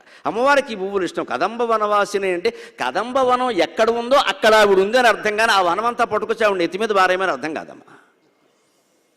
అర్థం సరిగ్గా చెప్పాలి కదా వ్యాఖ్యానం. ఆ పట్టు మొత్తం పూలన్నీ పట్టుకొచ్చి పారేస్తారు. అది ఎందుకు అమ్మవారికి వాడిపోయిన పూలు? మీరు గుళ్ళో వేసినా, గళ్ళో వేసినా, బళ్ళో వేసినా 2 నిమిషాల్లో అది వాడిపోయింది, అయిపోయింది, దాని ప్రాణం పోయింది కదండి. ఆ కదంబ వనంలో ఉన్న చోట అలాగే ఉంటే ఆ వనమంతా అమ్మవారు ఉంటుందండి. మనకు అది ఇష్టం కదా, మన ఇంట్లో ఉండాలి. మనకి విజిటింగ్ కార్డు కూడా ఇవ్వాలి. నేను నీ ఇంట్లో ఉన్నానయ్యా అని చెప్పాలి ఇక్కడ. ఇంకెవరింటికి వెళ్ళొద్దు. మళ్ళీ ఇది స్వార్థం కాదా? కదంబవనం ఎక్కడ ఉంటే అక్కడ భగవంతుడు ఉంటాడు. అంటే వనాలు పోషించాలి, ఉద్యానవనాలు నిర్మించాలి, పూల తోటలు నిర్మించాలి, పర్యావరణం బాగుండాలంటే ఇవన్నీ చేయాలి. అది హిందూ సంస్కృతి. పూసేయడం కాదు ఇవన్నీ. అందుకోసం కదంబ వనవాసిన్యే నమః అన్నారు. ఆవిడకి ఇష్టం. ఇష్టం ఉన్నవాడు జీవుడు అవుతాడండి, అర్థం లేనమాట. ఇష్టాలన్నిటికీ అతీతమైన వాడు కదా దేవుడు అంటే. దేవుడికి ఇష్టం అంటారా ఏమిటండి? Meaning less. కోపం వస్తే ఇంగ్లీష్ వస్తుంది, మీనింగ్ లెస్. జీవు ఇష్టాలు ఎవడుకుంటే మన బోటిగా అనుకుంటాయి. దేవుడికి ఎందుకు ఉంటాయండి? ఇష్టాలకు అతీతమైన వాడు దేవుడు. ఫలానా శ్రీరాముడికి పానకం ఇష్టమని ఎందుకన్నారంటే వేసవకాలం నీకు పానకం మంచిది కాబట్టి. అంతేగాని రామాయణం మొత్తం మీద పోయిన మల్లాప్రకటైనా చెప్పమానండి. రాముడికి పానకం ఇష్టం, సీతాదేవికి పూనకం ఇష్టమని ఎక్కడైనా ఉందా? లేదు. పానకం ఎందుకు పెట్టావు? ఏప్రిల్ మాసంలో వస్తే పానకం పెట్టకపోతే ఏం పెడతావు? ఫ్రిడ్జ్ పెడతావా? కూల్ డ్రింక్ పెడతావా? వేసవకాలం అది పానకం పెట్టాలి. అప్పట్లో ఉండేవి ఆ బెల్లము, మిరియాలు, అల్లం అన్నీ వేసి పానకం కలిపి తాగితే గొంతు అన్నీ బాగుంటుంది, సుఖంగా చల్లగా ఉంటుంది. వేసవకాలం మంచిది. అందుకని మన కోసం శ్రీరాముడు పానకాన్ని ఇష్టపడ్డాడమా. అందుకని అందాల రాముడు, అందువలన దేవుడికి మనం ముఖ్యం. మీకు ఆరోగ్యానికి మంచిదిరా తినండి. వినాయక చవితికి ఉండ్రాళ్ళు. ఎందుకని? భాద్రపద మాసం, వర్షాలు, నూనె పిండి వంటలు అరగవు, ఉండ్రాళ్ళలో నూనె ఉండదు. అందుకని అవి పెట్టమన్నా. వినాయక చవితి నాడు పెట్టడం 1,00,000 ఉండ్రాళ్ళ పూజ అని ఆర్భాటం చేయడం కాదు ఇక్కడ. భాద్రపద మాసం కాదు, వర్షకాలం అంతా రోజు విడిచి రోజు ఉండ్రాళ్ళు తింటూనే ఉండాలి. ఆరోగ్యం. నూనె పిండి వంటలు తినద్దు, ఎందుకంటే నెమ్ము చేస్తుంది, అరగదు. ఇంతగా ప్రకృతిని, పర్యావరణాన్ని, జనజీవితాన్ని, వాళ్ళ ఆరోగ్యాన్ని మిళితం చేసి పూజలు ఏర్పాటు చేసిన ఒకే ఒక మతం హిందూ మతం, ఒకే ఒక సంస్కృతి భారతీయ సంస్కృతి.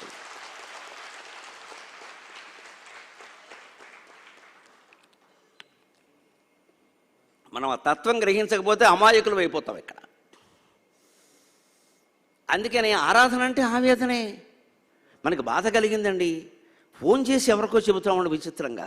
కష్టం సుఖం పంచుకుంటాం. జన్మంతా పంచుకున్నా తీరదమ్మా, ఆలోచించుకో దయచేసి. జన్మంతా పంచుకున్నా ఆ కష్టం తీరదు. ఈ పంచుకోవడం ఫోన్ బిల్లే మిగులుతుంది. పైగా టాక్ టైం మిగిలిపోయిందని మాట్లాడేవాళ్ళు తయారయ్యారు. ఎంత విచిత్రమైన మనుషులు. టాక్ టైం మిగిలిపోతే మాట్లాడతావా? నీ సమయం ఎంత పోయింది? అసలు టైము అవతల వాళ్ళ చెవి పాడైపోయింది, నీ చెవి పాడైపోయింది, ఇదేం తాకటేం మిగిలిందని మాట్లాడడం ఏంటండి? ఏదో నెయ్యి కాచిన తర్వాత కింద గోకుంటే మొత్తం పీకేసినట్టు ఇక్కడ గోకని ఉండేది పూర్వం, ఇలా నాకు పీకేసేవాళ్ళు. అలాగే టాక్ టైం మిగిలిందని మాట్లాడతా, వదిలే ఎదవ ఫోను. అబ్బే మిగిలిపోయింది, ఎక్కడ కంపెనీ వాడికి మిగిలిపోతుందో మనం మాట్లాడేయాలి. వాడు అందుకే ఆఫర్లు ఇస్తూ ఉంటాడు, మనల్ని ఇక్కడ పనికి మాలిన ఆఫర్లను చేస్తాడు. ఇక్కడ ముందన్నీ ఉచితంగా ఇస్తాడు, తర్వాత అన్ని రేట్లు పెంచుతాడు. తెలుస్తూనే ఉంది. ఇది మానేస్తే బోడు సమయం దొరుకుతున్నాడు ఖచ్చితంగా. ఆవేదన ఫోన్లో ఎవరికీ చెప్పకండి దయచేసి. నేను చేసి చెబుతున్నాను, నేను చెప్పను. నేను ఫోన్లో ఇంటికి వచ్చినా చెప్పను, బాగున్నారంటే బ్రహ్మాండంగా ఉన్నాను, నీకేమైనా కావాలంటే చెప్పు, అంతే. మనం ఏదైనా కొంచెం మొహం పెట్టి ఈ మధ్య అన్నాం అనుకో, ఆ మధ్యలో చాలా లాగేస్తాడు వాడు, మొన్నటి పేపర్లో వేసేస్తాడు ఇక్కడ. ఎందుకంటే మన ఇంట్లో దుఃఖం ఉండడం వాడికి ఆనందం. ఈయన ఏదో జ్ఞానం అనుకుంటున్నారేమో, ఈయన ఆనందంగా లేదండి, నేను చాలా దిగుల్లో లేను, నేను ఎక్కడా లేను, ఎప్పుడూ లేను. ఒక్క శంకర సాహిత్యం చదవడం మొదలుపెట్టిన 97 సంవత్సరం తర్వాత నా జీవితంలోనే దిగులు లేదు. నేను అన్నింటిని ఎదుర్కోగలిగాను ధైర్యంగా. శంకరాచార్య ప్రజ్ఞ. సాహిత్యం అర్థమయ్యాక జ్ఞానం కలిగిన తర్వాత దిగులేమిటండి? కష్టాలు రాలేదా అన్నదమ్మా, వస్తాయి, భయంకరమైన వచ్చాయి. మనం కూర్చుంటే మనం ఎదుర్కోకల్లా. మేరు పర్వతంలో మనం కూర్చుంటే కష్టం వచ్చి ఢీకొట్టి వెళ్ళిపోతుంది. వీడికి కదలట్లేదు, ఎందుకు వచ్చిన గొడవని. కదలింది మనస్సు, శరీరం కాదు. వీడు కదలట్లేదు, ఏం చేసినా ఏం మానలేదు ఇక్కడ. వాడు ప్రవచనం మానలేదు, అవధానం మానలేదు, ఆనందం మానలేదు, అమ్మవారి పూజ మానలేదు, ఇంక వీడిని ఏం చేయలేము అని వెళ్ళిపోతుంది. అది మనం ఎదిరించక్కర్లేదని కష్టాన్ని. ఎదిరించడం అంటే మళ్ళీ శక్తి ఉపయోగించాలి, ఘర్షణ. మన దారిని మనం మౌనంగా ఉంటే చాలు, కష్టమే సమస్యే మన ఎదిరించి ఢీకొట్టి వెళ్ళిపోతుంది. అదే మేరునగ ధీర అంటే. మేరు పర్వతంలా ఉండడం అంటే మనం ఎదిరించక్కల, దానికోసం ప్రత్యేక ప్రయత్నాలు ఏం చేయక్కల, ఎవరికి ఫోన్లు చేసి దీన్ని తొలగించండి అనక్కర్లేదు. ఏం జరగని చూద్దామంటే ఏమీ జరగదు. బ్రహ్మ సత్యం జగన్ మిథ్య, ఏమిటి జరిగేది? ఈ ధైర్యం కలగాలంటే అమ్మ పుస్తకం చదవండి. అమ్మ వాక్యాలు అద్భుతమైన పుస్తకం వేశారు వాడు. అది 10 రోజులు బట్టి చదివే నేను వేళ మాట్లాడుతున్నా. ఆ పారవశ్యంతోనే నేను మాట్లాడుతున్నా. అందులోంచే వాక్యాలు ఏరి నాకు ఇచ్చిన సమయంలో ఎన్ని సరిపోతాయో చూసుకుని వాటికి వేదం, శాస్త్రం, ప్రమాణం చూపించి చెబుతున్నా. అందుకని మాకు ఆవేదన వచ్చిందమ్మా.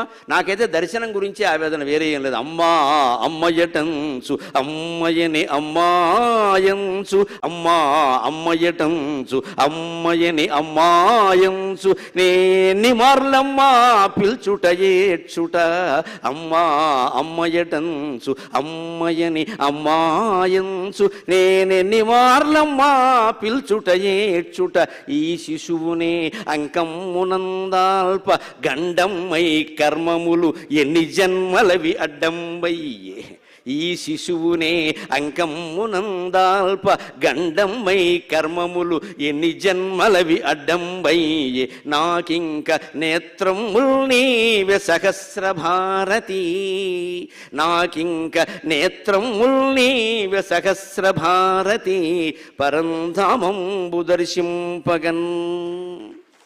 నాకు తపస్సులు తెలియవమ్మా, మాటలు చెప్పడం తప్ప. శ్లోకాలు కంఠస్థం చేయగలనమ్మా, పద్యాలు కంఠస్థం చేయగలను. పద్యాలు చెప్పమంటే చెప్పగలగానే తపస్సు నాకు చేత కాదమ్మా. దీన్నే తపస్సుగా భావించి నాకు దర్శనం ఇప్పించు తల్లి. ఇది ఆవేదన కాదా? ఇది ఆరాధన కాదా? ఇది కాదా అమ్మవారిని చేరేది? చామంతి పూలు, బంతి పూలు చేరతాయా మన అజ్ఞానంగానే? ఈ పూలంటే ఇష్టం, ఆ ఆకులంటే ఇష్టం. ఏమి ఇష్టాలండి ఇవన్నీ? దేవతలకు పెట్టడం ఏంటండి? ఇష్టాలు పట్టుకెళ్ళి. మన మనస్సును మించి భగవంతుడికి ఇష్టమైంది లేదండి. ఇవ్వవలసిందే, అది మాత్రం మన దగ్గర పెట్టుకుంటాం. భార్యకి ఇస్తాం, భర్తకి ఇస్తాం, కొడుక్కి ఇస్తాం, స్నేహితులకి ఇస్తాం, అడ్డగోలు వాళ్ళందరికీ ఇస్తాం. అమ్మవారికి మన మనస్సుని ఇవ్వండి. నా మనస్సు ఎక్కడో పారేసుకున్నా, బస్టాండ్లో పారేసుకున్నా పోయి వెతుక్కో. ఆ పారేసుకునేది గుళ్ళో పారేసుకోవచ్చు కదా, పారేసుకోడండి. ఎవరితో పనికి మాలిన వాడి దగ్గర పారేసుకుంటుంది వెళ్ళి కదా. వాడు నన్ను కరుణిస్తాడమ్మా వచ్చే జన్మలో. ఆ మనస్సును అమ్మవారి దగ్గర ఎందుకు పెట్టమని ఆవిడ దగ్గర పెడితే మనోరూపేక్షు కోదండా, అది రసమయం, చెరుకుగడ. మన దగ్గర పెట్టుకుంటే రసమయం. అదే ఆవిడకి అప్పగించగలగాలి. అంటే వదిలే, నాకేం అక్కల, నువ్వు కావాలమ్మా, నువ్వు కనిపిస్తావా లేదా, తల కొట్టుకు బొమ్మంటావా, ఏదో ఒకటి చెప్పు అని రామకృష్ణ పరమహంస కాళికాదేవి చేతిలోంచి కత్తి లాక్కున్నట్టే లాగాలి. అంత తృష్టం ఉండాలి. ఇంకో కోరిక లేదే ఆయనకి, దర్శనం తప్ప ఇంకో కోరిక లేదు. చచ్చినట్టు కనిపించింది ఆవిడ. పరమహంస అబద్ధం ఆడతాడా, శంకరాచార్య అబద్ధం ఆడతాడా, పురంధరదాస్ అబద్ధం ఆడతాడా, అన్నమాచార్య అబద్ధం ఆడతాడా, త్యాగరాజు అబద్ధం ఆడతాడా, జిల్లేళ్ళమూడి అమ్మ అబద్ధం ఆడుతుందా? వేదం ప్రమాణం కదండి, వేదం ప్రమాణం కదండి దర్శనాలకి. మనం నమ్మకపోతే అలాగా? మన దిక్కుమాలిన కళ్ళతోనే చూసేది. నా కళ్ళతో చూడాల, మన దిక్కుమాలిన కళ్ళకి 40 ఏళ్ళు దాటితే మనుషులే కనపట్ల, కళ్ళజోడు ఉంటే కానీ ఎవరో కనపట్ల. దీనికి ప్రపంచం ఏం కనపడుతుంది? నీకు కనపడదు నమ్మడం అజ్ఞానం కాదు ఇక్కడ. అందుకే అమ్మ చెబుతుంది చాలా స్పష్టంగా, ఇంకో మాట కనపట్లేదు అన్న వాళ్ళ కోసం ఏముంటుందంటే, ఆధారం ఎప్పుడూ అజ్ఞాతంగానే ఉంటుంది. ఆధారం కనపడదండి. అన్నిటికీ ఆధారం భగవంతుడు. ఆయన కనపడ్డావు. ఎలా కనపడ్డావు? వేరు పరాత్పరుండు. ఏ చెట్టునైనా చూడండి, అర్థమవుతుంది మీకు. పళ్ళతో ఉన్న చెట్టు దేన్నైనా చూడండి, మూడును చూస్తే అర్థం కాదు. పళ్ళతో ఉన్న చెట్టు, ఓ మామిడి చెట్టు శుభ్రంగా రేపు వేసవకాలంలో మామిడి పళ్ళు వచ్చాక చూడండి, అర్థమైపోతుంది. వేరు పరాత్పరుండు కనిపింపడు చెట్టును బోలు సృష్టికిన్, తీరిన కొమ్మ రెమ్మలు క్షితిన్బడు జీవులు, తీరిన కొమ్మ రెమ్మలు క్షితిన్బడు జీవులు, వృద్ధిహీన తల్వారల కర్మ ఇందు పైవాని ప్రమేయము లేదు. సాగర ఘోషలో పద్యం. వేరు పరాత్పరుండు కనిపింపడు చెట్టును బోలు సృష్టికిన్, తీరిన కొమ్మ రెమ్మలు క్షితిన్బడు జీవులు, వృద్ధిహీన తల్వారల కర్మ ఇందు పైవాని ప్రమేయము లేదు. కాని ఆధారము మాత్రమాతడెగదా, ఆధారము మాత్రమాతడెగదా, ఫలమున్ ఫలమాశ్రయించునే. చెట్టు అర్థమైతే సృష్టి అర్థం అవుతుందండి. మన ఇంటి ముందున్న చెట్టు చాలమ్మా. వేరు పరాత్పరుడు, చెట్టు వేరు మీకు కనపడిందా, కానీ ఈ మొత్తానికి అది మూలం కాదా? భగవంతుడు కనపడ్డు, కానీ మొత్తానికి మూలం. కనిపింపడు, ఇంతకంటే ఏం కావాలి ఉదాహరణ? వేరు కనపడకపోతే లేదంటారా మీరు?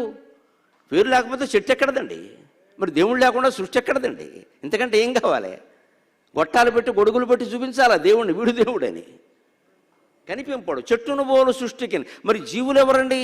తీరిన కొమ్మ రెమ్మలు క్షితిన్బడు జీవులు. మనమంతా జీవులు ఎవరంటే ఆ చెట్టుకున్న కొమ్మలు రెమ్మలు ఉన్నాయి కదా. వృద్ధిహీనతలు వారల కర్మ. ఓ కొమ్మ పొడుగ్గా ఎదుగుతుంది, ఓ కొమ్మ పుచ్చిపోతుంది, ఓ కొమ్మకి చెదపడుతుంది, ఓ కొమ్మ చెదబట్టినా ఎదుగుతుంది. అది దాని వేరు నుంచి దాన్ని తీసుకోవడం శక్తిలో ఉండే తేడా తప్పితే వేరులో తేడా కాదు. అలాగే జీవులు కొందరు సుఖాలను అనుభవిస్తారు, కొందరు దుఃఖాలను అనుభవిస్తారు. అపారమైన సుఖాలను అనుభవించినోడు వెంటనే దుఃఖానికి లోనవుతాడు, అపారమైన దుఃఖాలను అనుభవించినోడు వెంటనే సుఖానికి దగ్గరవుతాడు. ఇదంతా వారి వారి కర్మఫలాలు. వృద్ధిహీనతలు వారల కర్మ ఇందు పైవాని ప్రమేయం. పైవాడంటే ఎవడు? మనం 302లో ఉంటే 402లో ఉండేవాడు కాదు. పైవాడంటే దేవుడు. ఊపరవాలా అంటారు హిందీలో కూడా, ఎందుకంటే దేవుడు పైనే ఉంటాడు. మరి ఎందుకంటే మనం కింద ఉన్నాం కదా, అందుకని ఉంటాడు. అందుకని పైవాని ప్రమేయము లేదు, కానీ ఆధారము మాత్రం ఆతడే కదా. మొత్తం చెట్టుకి, కొమ్మలకి, రెమ్మలకి, పువ్వులకి, పిందెలకి, కాయలకి, పళ్ళకి అన్నింటికీ ఆధారం వేరే కదండి. వేరు నీళ్లు తీసుకుని కదా దానికి అందిస్తుంది. ఫలమును ఫలమాశ్రయించనే. 2 మామిడి పళ్ళు జంట పళ్ళులాగా చక్క కవల పిల్లల్లాగా పక్క పక్కనే ఉండొచ్చండి, ఓదాన్ని ఒకడు ముద్దు పెట్టినట్టుగా ఉండొచ్చండి. కానీ ఒక పండు నుంచి ఒక పండుకి శక్తి వెళ్ళదు, రసం వెళ్ళదు, ఏది వెళ్ళదు. మహా అయితే చెద పెడుతుంది కావాలంటే.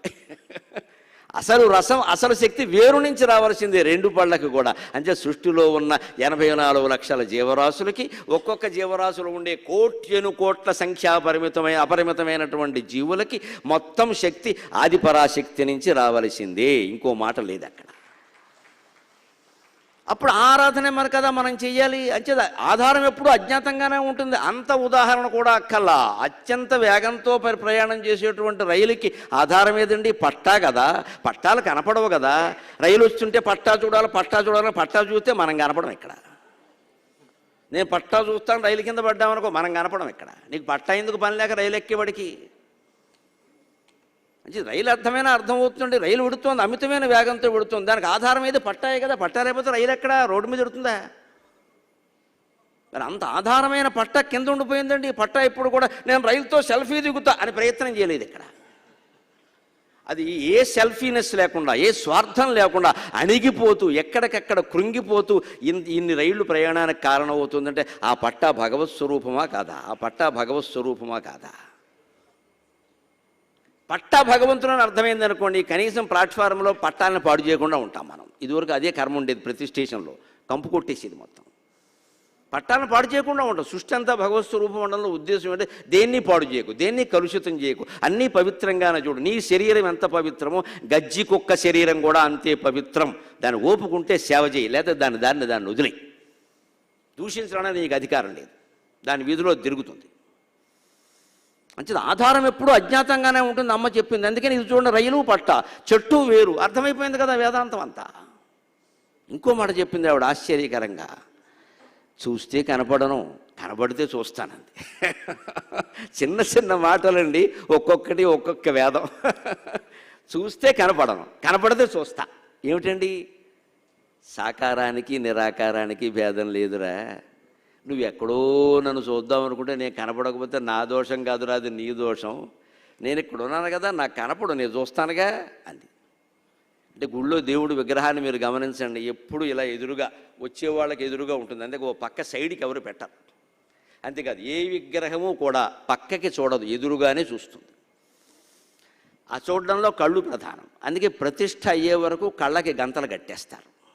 దేవుడు విగ్రహం కాదు, మామూలు బయట విగ్రహాలు కూడా అంతే. దేవుడు మరి ఆ శక్తి, జీవశక్తి ఎప్పుడు మనకి కూడా కళ్ళల్లోనే ఉంటుంది. అందుకే ఇవాళ చూడండి, సంతకాన్ని ఎవడో నమ్మట్లా, ఫోర్జరీ చేస్తున్నారు. వేలిముద్రలు నమ్మారు. వేలిముద్రలు కూడా కుదరదండి, 10 ఏళ్ళు అయితే వేళ్లే మారాయి, ముద్రలే మారాయి అన్నారు. అందుకని ఇప్పుడు ఐరిపుసన పట్టుకున్నారు. అయిందా? వేదం నిజమైంది. వేదంలో చెప్పారు అన్నమాట, కంటిలోనే సూర్యుడు ఉన్నాడు, చంద్రుడు ఉన్నాడు. కంటిలో ఉండేటువంటి తెల్లగుడ్డు ఉందే, అది యత్ శుక్లం తేన అగ్ని, యత్ కృక్షం యత్ శుక్లం తేన ఇంద్ర, యత్ కృష్ణం తేన అగ్ని. ఆ నల్లగుడ్డు అగ్ని, తెల్లగుడ్డు ఇంద్రుడు, కింది రెప్ప పృథివీ, పై రెప్ప ఆకాశం అని 7 దేవతలు. ఏది నీకు ఎర్రజీరల కంట్లో కనిపిస్తున్నాయో రుద్రో అన్వాయత్తా, అది ఆ ఎర్రజీరలు రుద్రుని యొక్క అంశ. అలాగే కళ్ళు నీళ్లు వస్తూ ఉంటాయి, పర్జన్యో అన్వాయత్త, అదే మేఘుడు, అదే ఇంద్రుడు. కంట్లో ఉన్నారు సమస్త దేవతలు. అందుకని కండు ప్రధానమైన సాక్ష్యం అని వేదం చెప్పింది. ఈవేళ మొత్తం ఆధార్ కార్డుల ద్వారా రుజువైంది. ఐరిప్స్ తప్పితే వేరే ప్రమాణం లేదని. పుట్టుమచ్చలు నామట్ల, అవి పుట్టినప్పుడే ఉంటాయి, బారసాల నాడే పోతాయి. మాకు 10th క్లాసులో రాశారు పుట్టుమచ్చలు, తర్వాత చూస్తే ఎక్కడున్నాయో కనపట్ల. ఏ మూల అంది, ఏ మూల అంది అని ఏమీ లేదు ఇక్కడ, మూలు మేకును ఎప్పుడో పోయాయి. వాటిని పట్టుకోవడం లేదు. సంతకాలు కూడా మార్చేస్తున్నారు, ఈ వేలుముద్రలు కూడా మారిపోతున్నారు. ఐరిప్స్ కుదరదండి. ఎందుకని? మొత్తం జీవి యొక్క డిఎన్ఏ యొక్క శక్తి అంతా కళ్ళ ద్వారా వ్యక్తం అవుతుంది. అందుకే మన దేవాలయ వ్యవస్థలో గొప్పతనం, దేవుడికి కళ్ళే ప్రధానం మిగిలిన అవయవాల కంటే. అందుకే ఆ కళ్ళు చిట్ట చివరి వరకు వేద పండితులు మంత్రాలు చదివి ప్రతిష్ఠ చేసే వరకు నేత్రోన్మేళనం అనే అంశం వచ్చే వరకు ఆ కళ్ళు తెరవరు. అప్పుడు ఖచ్చితంగా ఎదురుగా ఎవరో ఉండొద్దు అంటారు, పక్కకి వెళ్ళమంటే పవర్ అందులోకి ప్రవేశిస్తుంది వేదమంత్ర శక్తి కారణంగా. మామూలు వాడు ఎవడన్నా టిఫిన్ తినకుండా అక్కడ కూర్చుంటే పోతాడో, ఉండడు, అక్కడ పేలిపోతుంది బల్బు. ఆ వేదమంత్ర శక్తి నిజంగా ఉంటే అంతే, కోట్ల జపం చేసి విగ్రహ ప్రతిష్ఠ చేసి దాని ప్రభావం అంతే. ఏమీ లేకుండా టిఫిన్ తినేసి చేస్తే వేరుగా ఉంటుంది. అది దాన్ని నిజంగా చేయవలసిన శక్తి చేస్తే విగ్రహంలోకి దైవత్వ శక్తి అక్కడ ఉంది, అది విగ్రహంలోకి వచ్చింది అంతే. అది కళ్ళ ద్వారానే వ్యక్తం అవుతుంది. భక్తులు కోరికలు తీరుతాయి, ఆందోళన తొలగుతాయి, సందేహమే లేదు అందులో. కానీ ఎలా జరుగుతాయంటే అమ్మ చెప్పింది, నువ్వు చూస్తే నేను కనపడితే చూస్తాను, రా గుళ్ళోకి రా, దండం పెట్టుకో, చూడు. గుళ్ళోకి విగ్రహానికి దండం పెట్టుకోవాలి రాముడు కృష్ణుడు ఎవరైనా. ఆ విగ్రహం ఎదురుగా మనం వెళ్ళాలి, కానీ మనం పక్కన నిలబడి కృష్ణ ఓసారి చూడు అంటే చూడు. ఆయనకేం పని ఇక్కడ? నువ్వు పక్క వెళ్ళిపోయి ఆయన ఏమంటాడు? నేను చూస్తూనే ఉన్నా, నువ్వే రావట్లేదు అంటాడు. మనం ఎదురుగా రావాలి. దేవుడు ఎదురుగా వెళ్ళడం నీ పనా? నీ వెనకాల పడడం ఆయన పనా? మనం అంత గొప్ప వాళ్ళం ఏంటి ఇక్కడ? అంతే. పక్కకి వెళ్ళిపోతే ఎదురుగా వస్తే నేను చూడని ఏమన్నా అన్నానా అంటే ఏమిటి? శంకరాచార్య డిండిమ స్తోత్రంలో చెప్పిన మాట. వేదాం సాకారం చ నిరాకారం నిర్గుణం చ గుణాత్మకం తత్వం తత్పరమం బ్రహ్మ ఇది వేదాంత డిండిమక. సాకారమైన నిరాకారమైన ఒక్కటేనయా. సాకారం చ నిరాకారం నిర్గుణం చ గుణాత్మకం. సాకారం అయితే సగుణం అన్నావు, నిరాకారం అయితే నిర్గుణం అన్నావు. తత్వం అది నువ్వే, వేరే ఏది కాదు, అది నువ్వే. తత్వం తత్పరమం బ్రహ్మ, అదే పరబ్రహ్మ. దాన్ని నిరూపించడానికి అమ్మ చెప్పినటువంటి మాట ఏమో తెలుసా?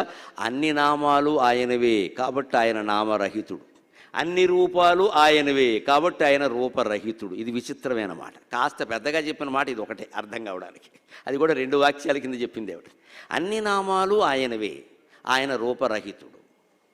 అన్ని రూపాలు ఆయనవే, అన్ని నామాలు ఆయనవే, ఆయన నామరహితుడు. అన్ని రూపాలు ఆయనవే కాబట్టి ఆయన రూపరహితుడు. మనం పెట్టుకున్నటువంటి బల్ల, కుర్చీ, ఏదో మైకు, నువ్వు నేను పేర్లెట్టుకున్న వెంకట్రావు, పుల్లారావు, ఇవన్నీ కూడా మనం పెట్టుకున్నవి. అవి ఆ వస్తువులకి నిజమైన పేర్లు కావు. దాన్ని ఉదాహరణ సహితంగా చెప్పాలంటే సూక్ష్మంగా చెబుతా ఒక్క మాట. ఒక గురువు గారి దగ్గరకు ఒక శిష్యుడు రోజు వచ్చేదో పాపం జ్ఞానం ఇలా పొందేవాడు, జిజ్ఞాసు. ఆయన నిజంగానే జిజ్ఞాసు, ఏం ప్రయోజనాలు ఏం లేవు. ఆయన కూడా అలా చెప్పేవాడు పాపం. ఆయన ఒకసారి అడిగట, భగవంతుడి పేరు ఏమిటండి అన్నట్ట. భగవంతుడికి పేరు ఉండాలి కదండి, మన అందరికీ ఉంది కదా. భగవంతుడికి పేరు ఏమిటంటే పేరుందిరా అబ్బాయి చెబుతాను. సాయంత్రం గోదావరి తీరంలో ఉండేవారు రాజమండ్రిలో. అందుకని గోదావరి తీరానికి వెళదామరా, అక్కడ చెబుతాను బాగుంటుంది. ఈయన అనుకున్నాడు గోదావరి తీరం పవిత్రంగా కదా, అక్కడ ఏదో మంత్రోపదేశం చేస్తాడులే అనుకున్నాడు నేను. గోదావరి ఉంది, 2 గట్లు ఉన్నాయి, గట్టు మీద చెట్టు ఉంది, ఆ చెట్టు మీద ఏవో పెట్టలు వాళ్తున్నాయి. అక్కడ చూపించి ఒరే అదేమిట్రా అన్నట్టు, అది గోదావరి అండి అన్నట్టు. ఆ పక్కన అటు ఇటు ఉన్నది ఏమిట్రా, అది గట్టు అండి అన్నట్టు. గట్టు మీద ఉన్నది ఏమిట్రా అన్నట్టు, అది చెట్టు అండి అన్నట్టు. ఆ చెట్టు మీద ఇప్పుడే వాలింది అదేమిట్రా అన్నట్టు, అది పెట్టండి అన్నట్టు. అది గోదావరి. జాగ్రత్తగా గమనించండి, చిన్న ఉదాహరణ, చాలా సూక్ష్మం. మొత్తం భగవంతుడి యొక్క పేరేమిటో ఒక క్షణంలో తెలుస్తుంది. అది గోదావరి, అది గట్టు, అది చెట్టు, అది పెట్ట. ఇప్పుడు గురువుగారు ఏమన్నారంటే, ఆ గోదావరి, గట్టు, చెట్టు, పిట్ట తీసేసి నువ్వు అన్నిటికీ జోడించే ఓ మాట అదేమిటో చెప్పరా, అది అన్నట్ట. అది తద్బ్రహ్మ అన్నాడు.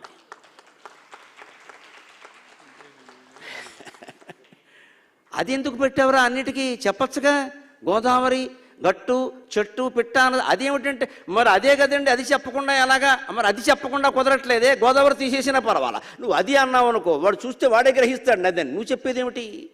చెట్టుని చూపించి అదే అంటే చెట్టు అని నువ్వు చెప్పక్కల, గ్రహిస్తాడు. పిట్టను చూపించి అదే అంటే పిట్టను నువ్వు చెప్పక్కల, గ్రహిస్తాడు. మరీ చిన్నపిల్లాడు కాబట్టి గ్రహిస్తాడండి. దేనికి నువ్వు బొమ్మ చూపించాక ఏం చెప్పక్కల్లా, గ్రహిస్తాడు.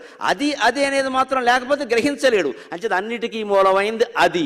అదిని సంస్కృతంలో ఏమంటారు? తత్. తద్బ్రహ్మ తత్వమసి అహం బ్రహ్మాస్మి. ఇది అద్వైతం. ఇంత సూక్ష్మంగా చెప్పింది ఆవిడ.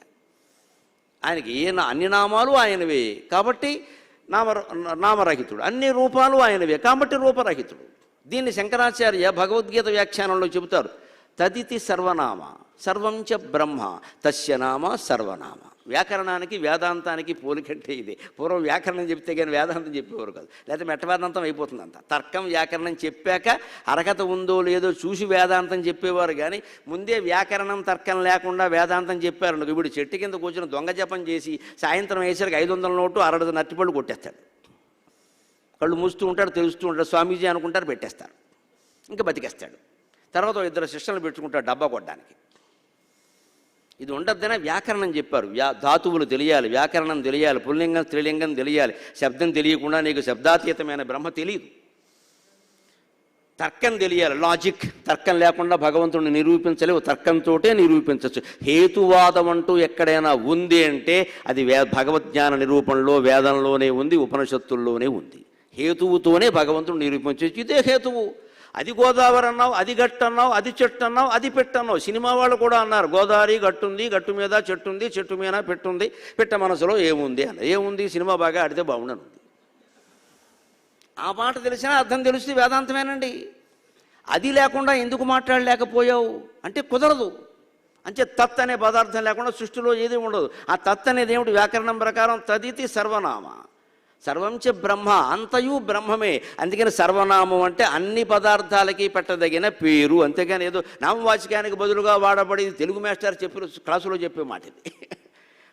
ఆశ్చర్యం ఏమిటంటే వ్యాకరణంలో నామవాచకానికి బదులుగా వాడబడేది సర్వనామం, వేదాంతంలో సర్వనామానికి బదులుగా వాడేదే నామవాచకం. అన్నిటికీ ఉన్నది అదే, దానికి బదులు నువ్వేదో పెట్టావు ఇక్కడ. అది ఇప్పుడు 4 ఉన్నాయండి అక్కడ. గోదావరి, గట్టు, చెట్టు, పెట్ట ఉన్నాయి. అన్నిటినీ అది అన్నాడు అనుకో, ఏదో తెలియదుగా, అందుకోసం అది గోదావరి, అది చెట్టు, అది పెట్ట అన్నాడు. అంటే సర్వనామం ద్వారా తెలియడం లేదు కాబట్టి బదులుగా నువ్వు నామవాచకం వాడావు, కానీ నామవాచకానికి బదులుగా సర్వనామం వాడలా. అదే మన కర్త కర్మ క్రియ చెబితే వ్యాకరణంలో నామవాచకమునకు బదులుగా సర్వనామం వాడబడి సర్వనామం. రాముడు తండ్రి ఆజ్ఞ పాటించను, అతడు అడవులకు వెళ్ళాను అంటాడు. రెండోసారి అతడు వాడాడు, ఎందుకంటే మళ్ళీ రాముడు అనలేక. మళ్ళీ రాముడు అంటే మనం ఏం చేస్తాం? ఏ రాముడు? దొంగ రాముడు, అడవి రాముడా, ట్యాక్సీ రాముడా, డ్రైవర్ రాముడా అంటాం. అందుకని అతడు అన్నాడు. ఆ రాముడేనా? ఎవరు? దశరథ రాముడు వారే. రెండోసారి కదా మనం సర్వనామం వాడేది. అందుకని సర్వనామం అర్థమైతే అర్థమవుతుంది. మనకి సర్వులకి నామం పెట్టడమే కానీ కంపెనీలు పెట్టి సర్వనామం ఎక్కడ తెలుసు? అందరికీ నామం పెట్టడమే. వేదాంతం ఇంత సులభం అండి. కష్టమేం లేదు ఇందులో. ఇష్టం కావట్లా మనకి. ఎందుకంటే ఇష్టమైతే చాలా వదిలేసుకోవాలి, మనస్సులోంచి వదిలేసుకోవాలి. అది చాలా ఇబ్బందిగా ఉంటుంది. అంచేతన అమ్మ దీన్ని సంక్షిప్తీకరించి అన్ని నామాలు ఆయనవేనయ్యే, నువ్వు గట్టన్నా, పుట్టన్నా, చెట్టన్నా, ఇటకన్నా, ఆవన్నా, బల్లన్నా అదే కదా. అది బ్రహ్మ, తద్బ్రహ్మ, తదితి బ్రహ్మ. తత్ అనే శబ్దం బ్రహ్మవే కదా, తద్బ్రహ్మ. అందుకని మనం తత్వమసి అర్థమైతే తత్వమసి, లేకపోతే తత్వమసి. ఆ మసి అయింది ఇక్కడ. ఇంత జాగ్రత్తగా అర్థం చేసుకోవచ్చండి మనం. ఇప్పుడు ఇంకొక మాట అద్భుతమైంది ఆవిడ చెప్పింది, చూద్దాం.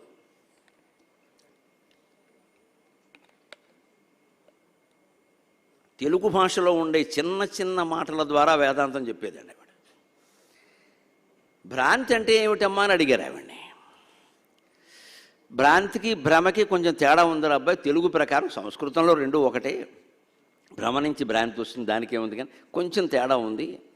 లేనిది ఉన్నట్లు కనపడడం భ్రాంతి, ఉన్నది లేనట్లు అనిపించడం భ్రమ అంది ఆవిడ. లేనిది ఉన్నట్లు కనపడడం భ్రాంతి, ఉన్నది లేనట్లు అనిపించడం భ్రమ. ఇది ఎక్కడ జరుగుతుందో చూడండి, మనం కలగంటుంటే జరుగుతుంది. ఇంటికి వెళ్ళి అందరూ పడుకుంటారు కదా, కలగని లేచాక పొద్దున్న ఆలోచించండి, బాగా అర్థమవుతుంది. కల రాగానే ఏదో శుక్రవారం వచ్చింది, మంగళవారం వచ్చింది, తెల్లారకట్టు ఎక్కడొచ్చినా ఒకటే వల్లకాడు కల, వదిలేయాలి వెంటనే దాన్ని. దానివల్ల మంచి జరగదు, చెడ్డ జరగదు. జీవితమే పెద్ద భ్రమ అంటే కళ్ళను పట్టుకు ఎడుతాం ఏంటంటే అజ్ఞానం. అసలు మనకి ఎంత దురాశ అంటే, మన తీరని కోరికలన్నీ కల్లో తీరిపోయినట్టు అనిపిస్తే అలా వెంటనే ఎల్లో కూడా తీరిపోతాయంటే ఎంత ఆనందంగా ఉంటుందో. అలా జరగదండి అది. మనం అనుకునే ఆశలు, భయాలు, తీరని కోరికలు ఇవన్నీ ఏవో మొత్తం కలగలిసిపోయి కలగపులగం అయిపోయి కల కింద వస్తాయి. అదంతా అజ్ఞానం. అది ఆ కళలో ఉన్న అన్ని పాత్రలు మనమే ధరించాం, ఎవరూ రాలేదు, మన కళ్ళలోకి మనమే వచ్చాం. పొద్దున్నే లేచి ఎవరన్నా కనపడగానే నువ్వు నా కళ్ళలోకి వచ్చావంటే మగాళ్ళతో అంటే ఒక ఇబ్బంది, ఆడాళ్ళతో అంటే 16 ఇబ్బందులు. ఇది వారికి మన కళ్ళలోకి ఎందుకు వస్తారండి, పని లేక. అనకూడదు, అసలు వాళ్ళకి రాకూడదు. కానీ కళ గమనిస్తే అమ్మ చెప్పిన మాట అర్థమవుతుంది. లేనిది ఉన్నట్లు కనిపించడం భ్రాంతి, ఉన్నది లేనట్లు కనిపించడం భ్రమ. అంటే మనం కలగంటున్నప్పుడు చూడండి, నిజంగా కలలో ఉన్నది ఏదైనా ఉందా? లేదు కదా. కానీ అది మనం కలలో ఉన్నంతసేపు ఉన్నట్టుగానే ఉంది. మరి ఓ సింహం కల్లోకి వచ్చింది, దాని మీద మనం శాలివాహన చక్రవర్తిలాగా ఎక్కినట్టు కల్లోకి వచ్చి, మన జీవితంలో ఏదో కుక్క పిల్లని పట్టుకోలే, మనం సింహం ఎక్కుతాం. కానీ కల్లో ఎక్కేసాం,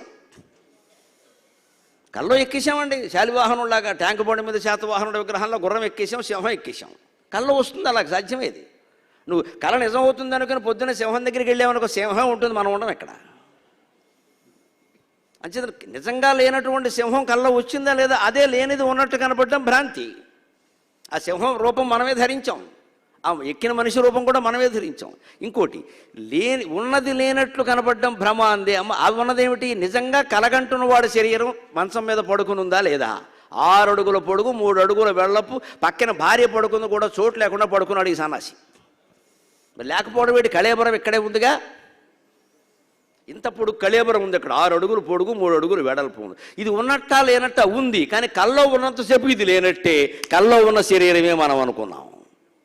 అంచేది లేనివేవో నీ కల్లో కనిపించడం ఉంది, అది భ్రమ. ఉన్న శరీరం కనపడకుండా అక్కడేదో వేరే శరీరం కనిపించినట్టు అనిపించడం ఉంది, ఇది భ్రమ.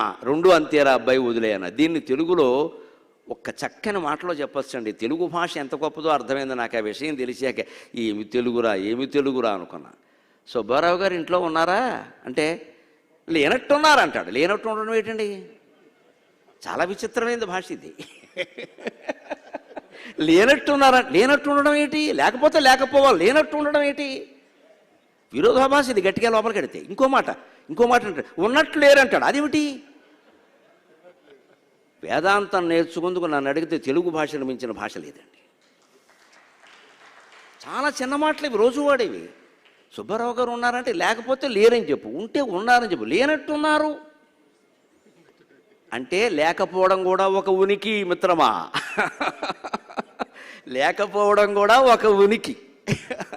ఉన్నట్టు లేరు అంటే ఉండడం కూడా ఒక లేకపోవడం. ఇప్పుడు ఉందా లేదా అంటే జగత్ మిథ్య. మొత్తం అద్వైతాన్ని బ్రహ్మసత్యం జగన్మిథ్య అని తెలుగువాడు ఎవడు కనిపెట్టాడో ఈ మాట మహానుభావుడు, వాడికి 100 దండాలు పెట్టాలి. ఉన్నట్టు లేరు, లేనట్టున్నారు. ఏంటిది? ఈ మాట ఏమిటి అసలు? లేనివాడు ఎలా ఉంటాడు, ఉన్నవాడు ఎలా లేకుండా పోతాడు అంటే ఏమిటి? ఇక్కడ మన అర్థం ఏమిటిది? ఆయన ఉంటే ఇంట్లో వాతావరణం ఒకలా ఉంటుంది, ఇప్పుడు అలా లేదు, అందుకని ఉన్నట్టు లేరు. ఆయన ఉంటే హాల్లో ఉంటాడు, ఏదో రాసుకుంటూ ఉంటాడు, ఆ కుర్చీలో ఆయన లేడు. పైగా ఆయన ఉంటే అవేవో వస్తువులు కొన్ని అక్కడ ఉంటాయి, ఆయన లేడు కాబట్టి అవి లేవు. అంటే ఉన్నట్టు లేరు. ఒకసారి బయట చెప్పులు స్టాండ్ చూస్తాడు, ఆయన ఒకే జత చెప్పులు వాడేవాడైతే నాకు మళ్ళీ ఆ చెప్పులు లేకపోతే వాడు లేనట్టే లెక్క. మనకంతా ఒకే జత చెప్పులు ఉంటాయి ఖచ్చితంగా. ఒకటి కొన్నామంటే ఇంకోటి ఇచ్చేయవలసిందే. మనకి అపార్ట్మెంట్లో చాలామంది హైదరాబాద్లో వెళ్ళాడు మహానుభావులు, చెప్పుల షాపు కంటే ఎక్కువ చెప్పుల జతలు మన దగ్గర ఉంటాయి. మనవన్నీ చెప్పుకోదగిన ఇళ్ళు. ఓ 25 జతలు ఉంటాయి. ఎందుకు వాడతారో తెలియదు. అవతల పాడేయరు. ఎంత ప్రేమో ఎంత మమకారమో. ఏం పారేస్తాం, ఎప్పుడో అప్పుడు వేసుకుంటాం. ఏమిటమ్మా వేసుకునేది? పోయిన తర్వాత నెత్తిమికి అప్పాలు పట్టుకొచ్చి ఇవన్నీ ఎందుకు అవతల పారేయక? ఒక జత పోనీ 2, 16 ఎందుకండి? మన చూసి పిల్లలు కూడా ఇప్పుడు ఎదురు చెప్పుల స్టాండ్ కాదు, చెప్పుల గూడు. ఇంక ముందు చెప్పులకో అపార్ట్మెంట్ వస్తుంది పక్క అపార్ట్మెంట్ మన నిండా చెప్పులే.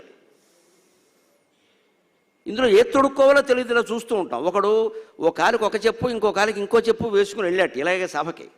ఒక కాలికి ఒక రకం చెప్పు, ఇంకో కాలికి ఇంకో రకం వేసుకెడితే పక్క ఆయన అడిగాడు, ఏమిటండి ఆ కాలికి ఓ చెప్పు ఈ కాలికి ఇంకో రకం అన్నాడు. ఏమిటో అదే నాకు అర్థం కావట్లేదండి, పొద్దున్న నుంచి మా ఇంటి దగ్గర కూడా ఇలాంటిదే ఇంకో జత ఉందో అన్నట్ట.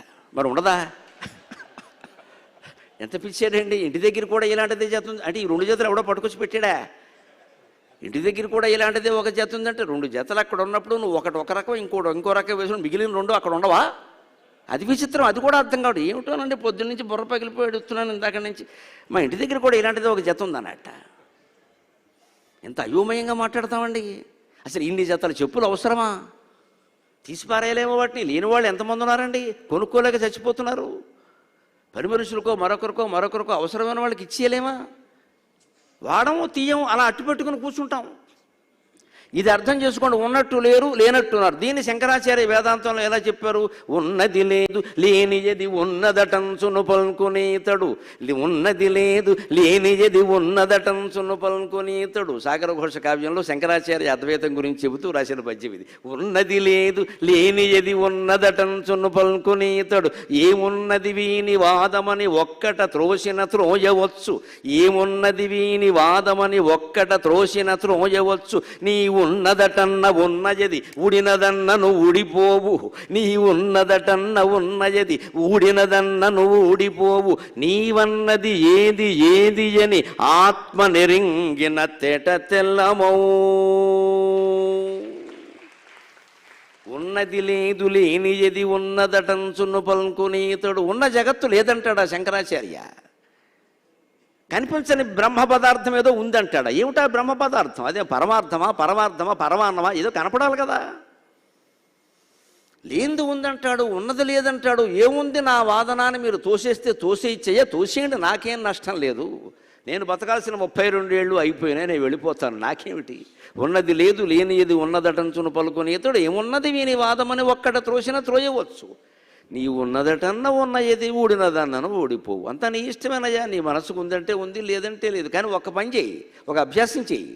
నీవన్నది ఏది ఏది అని ఆత్మనిరింగిన తేట తెల్లము. రాత్రి ఇంటికి వెళ్ళి పడుకుంటావు కదా, అప్పుడు ఒక్కసారి ఎలాగో నిద్ర పట్టదుగా. మనం చేసిన వెధవపనులకు నిద్ర ఎలా పడుతుంది?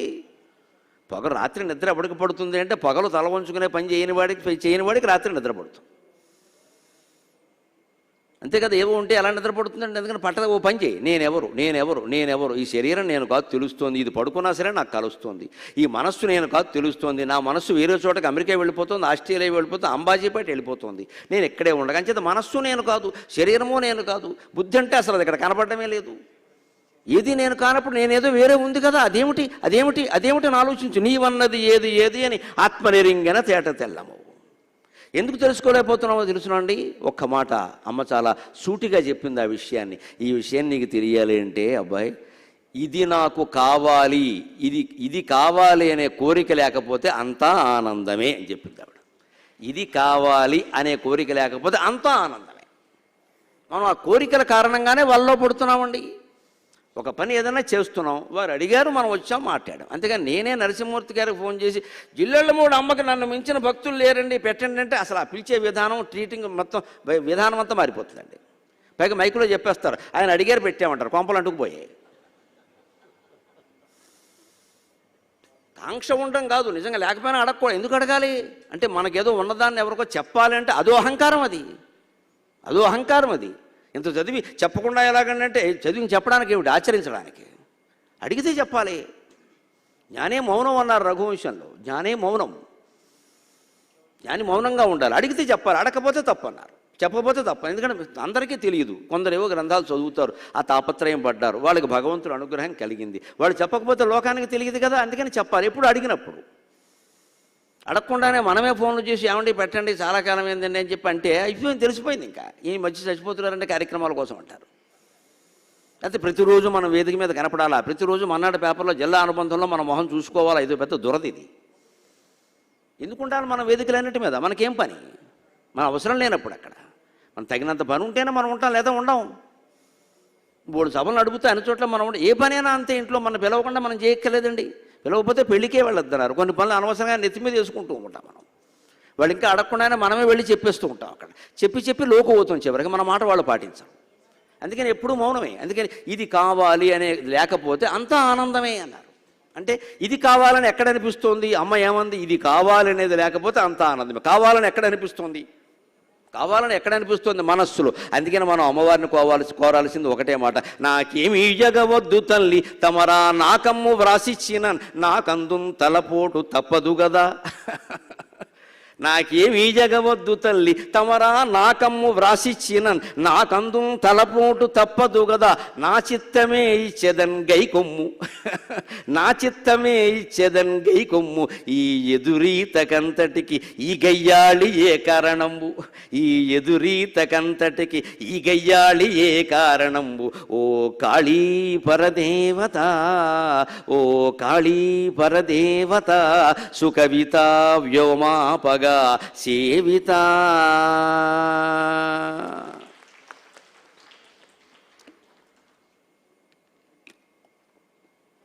అయ్యే ఇక్కడ మంచిగా లేకపోయాను, నేను ఒకటే తాగాను, మీరు పెట్టించా.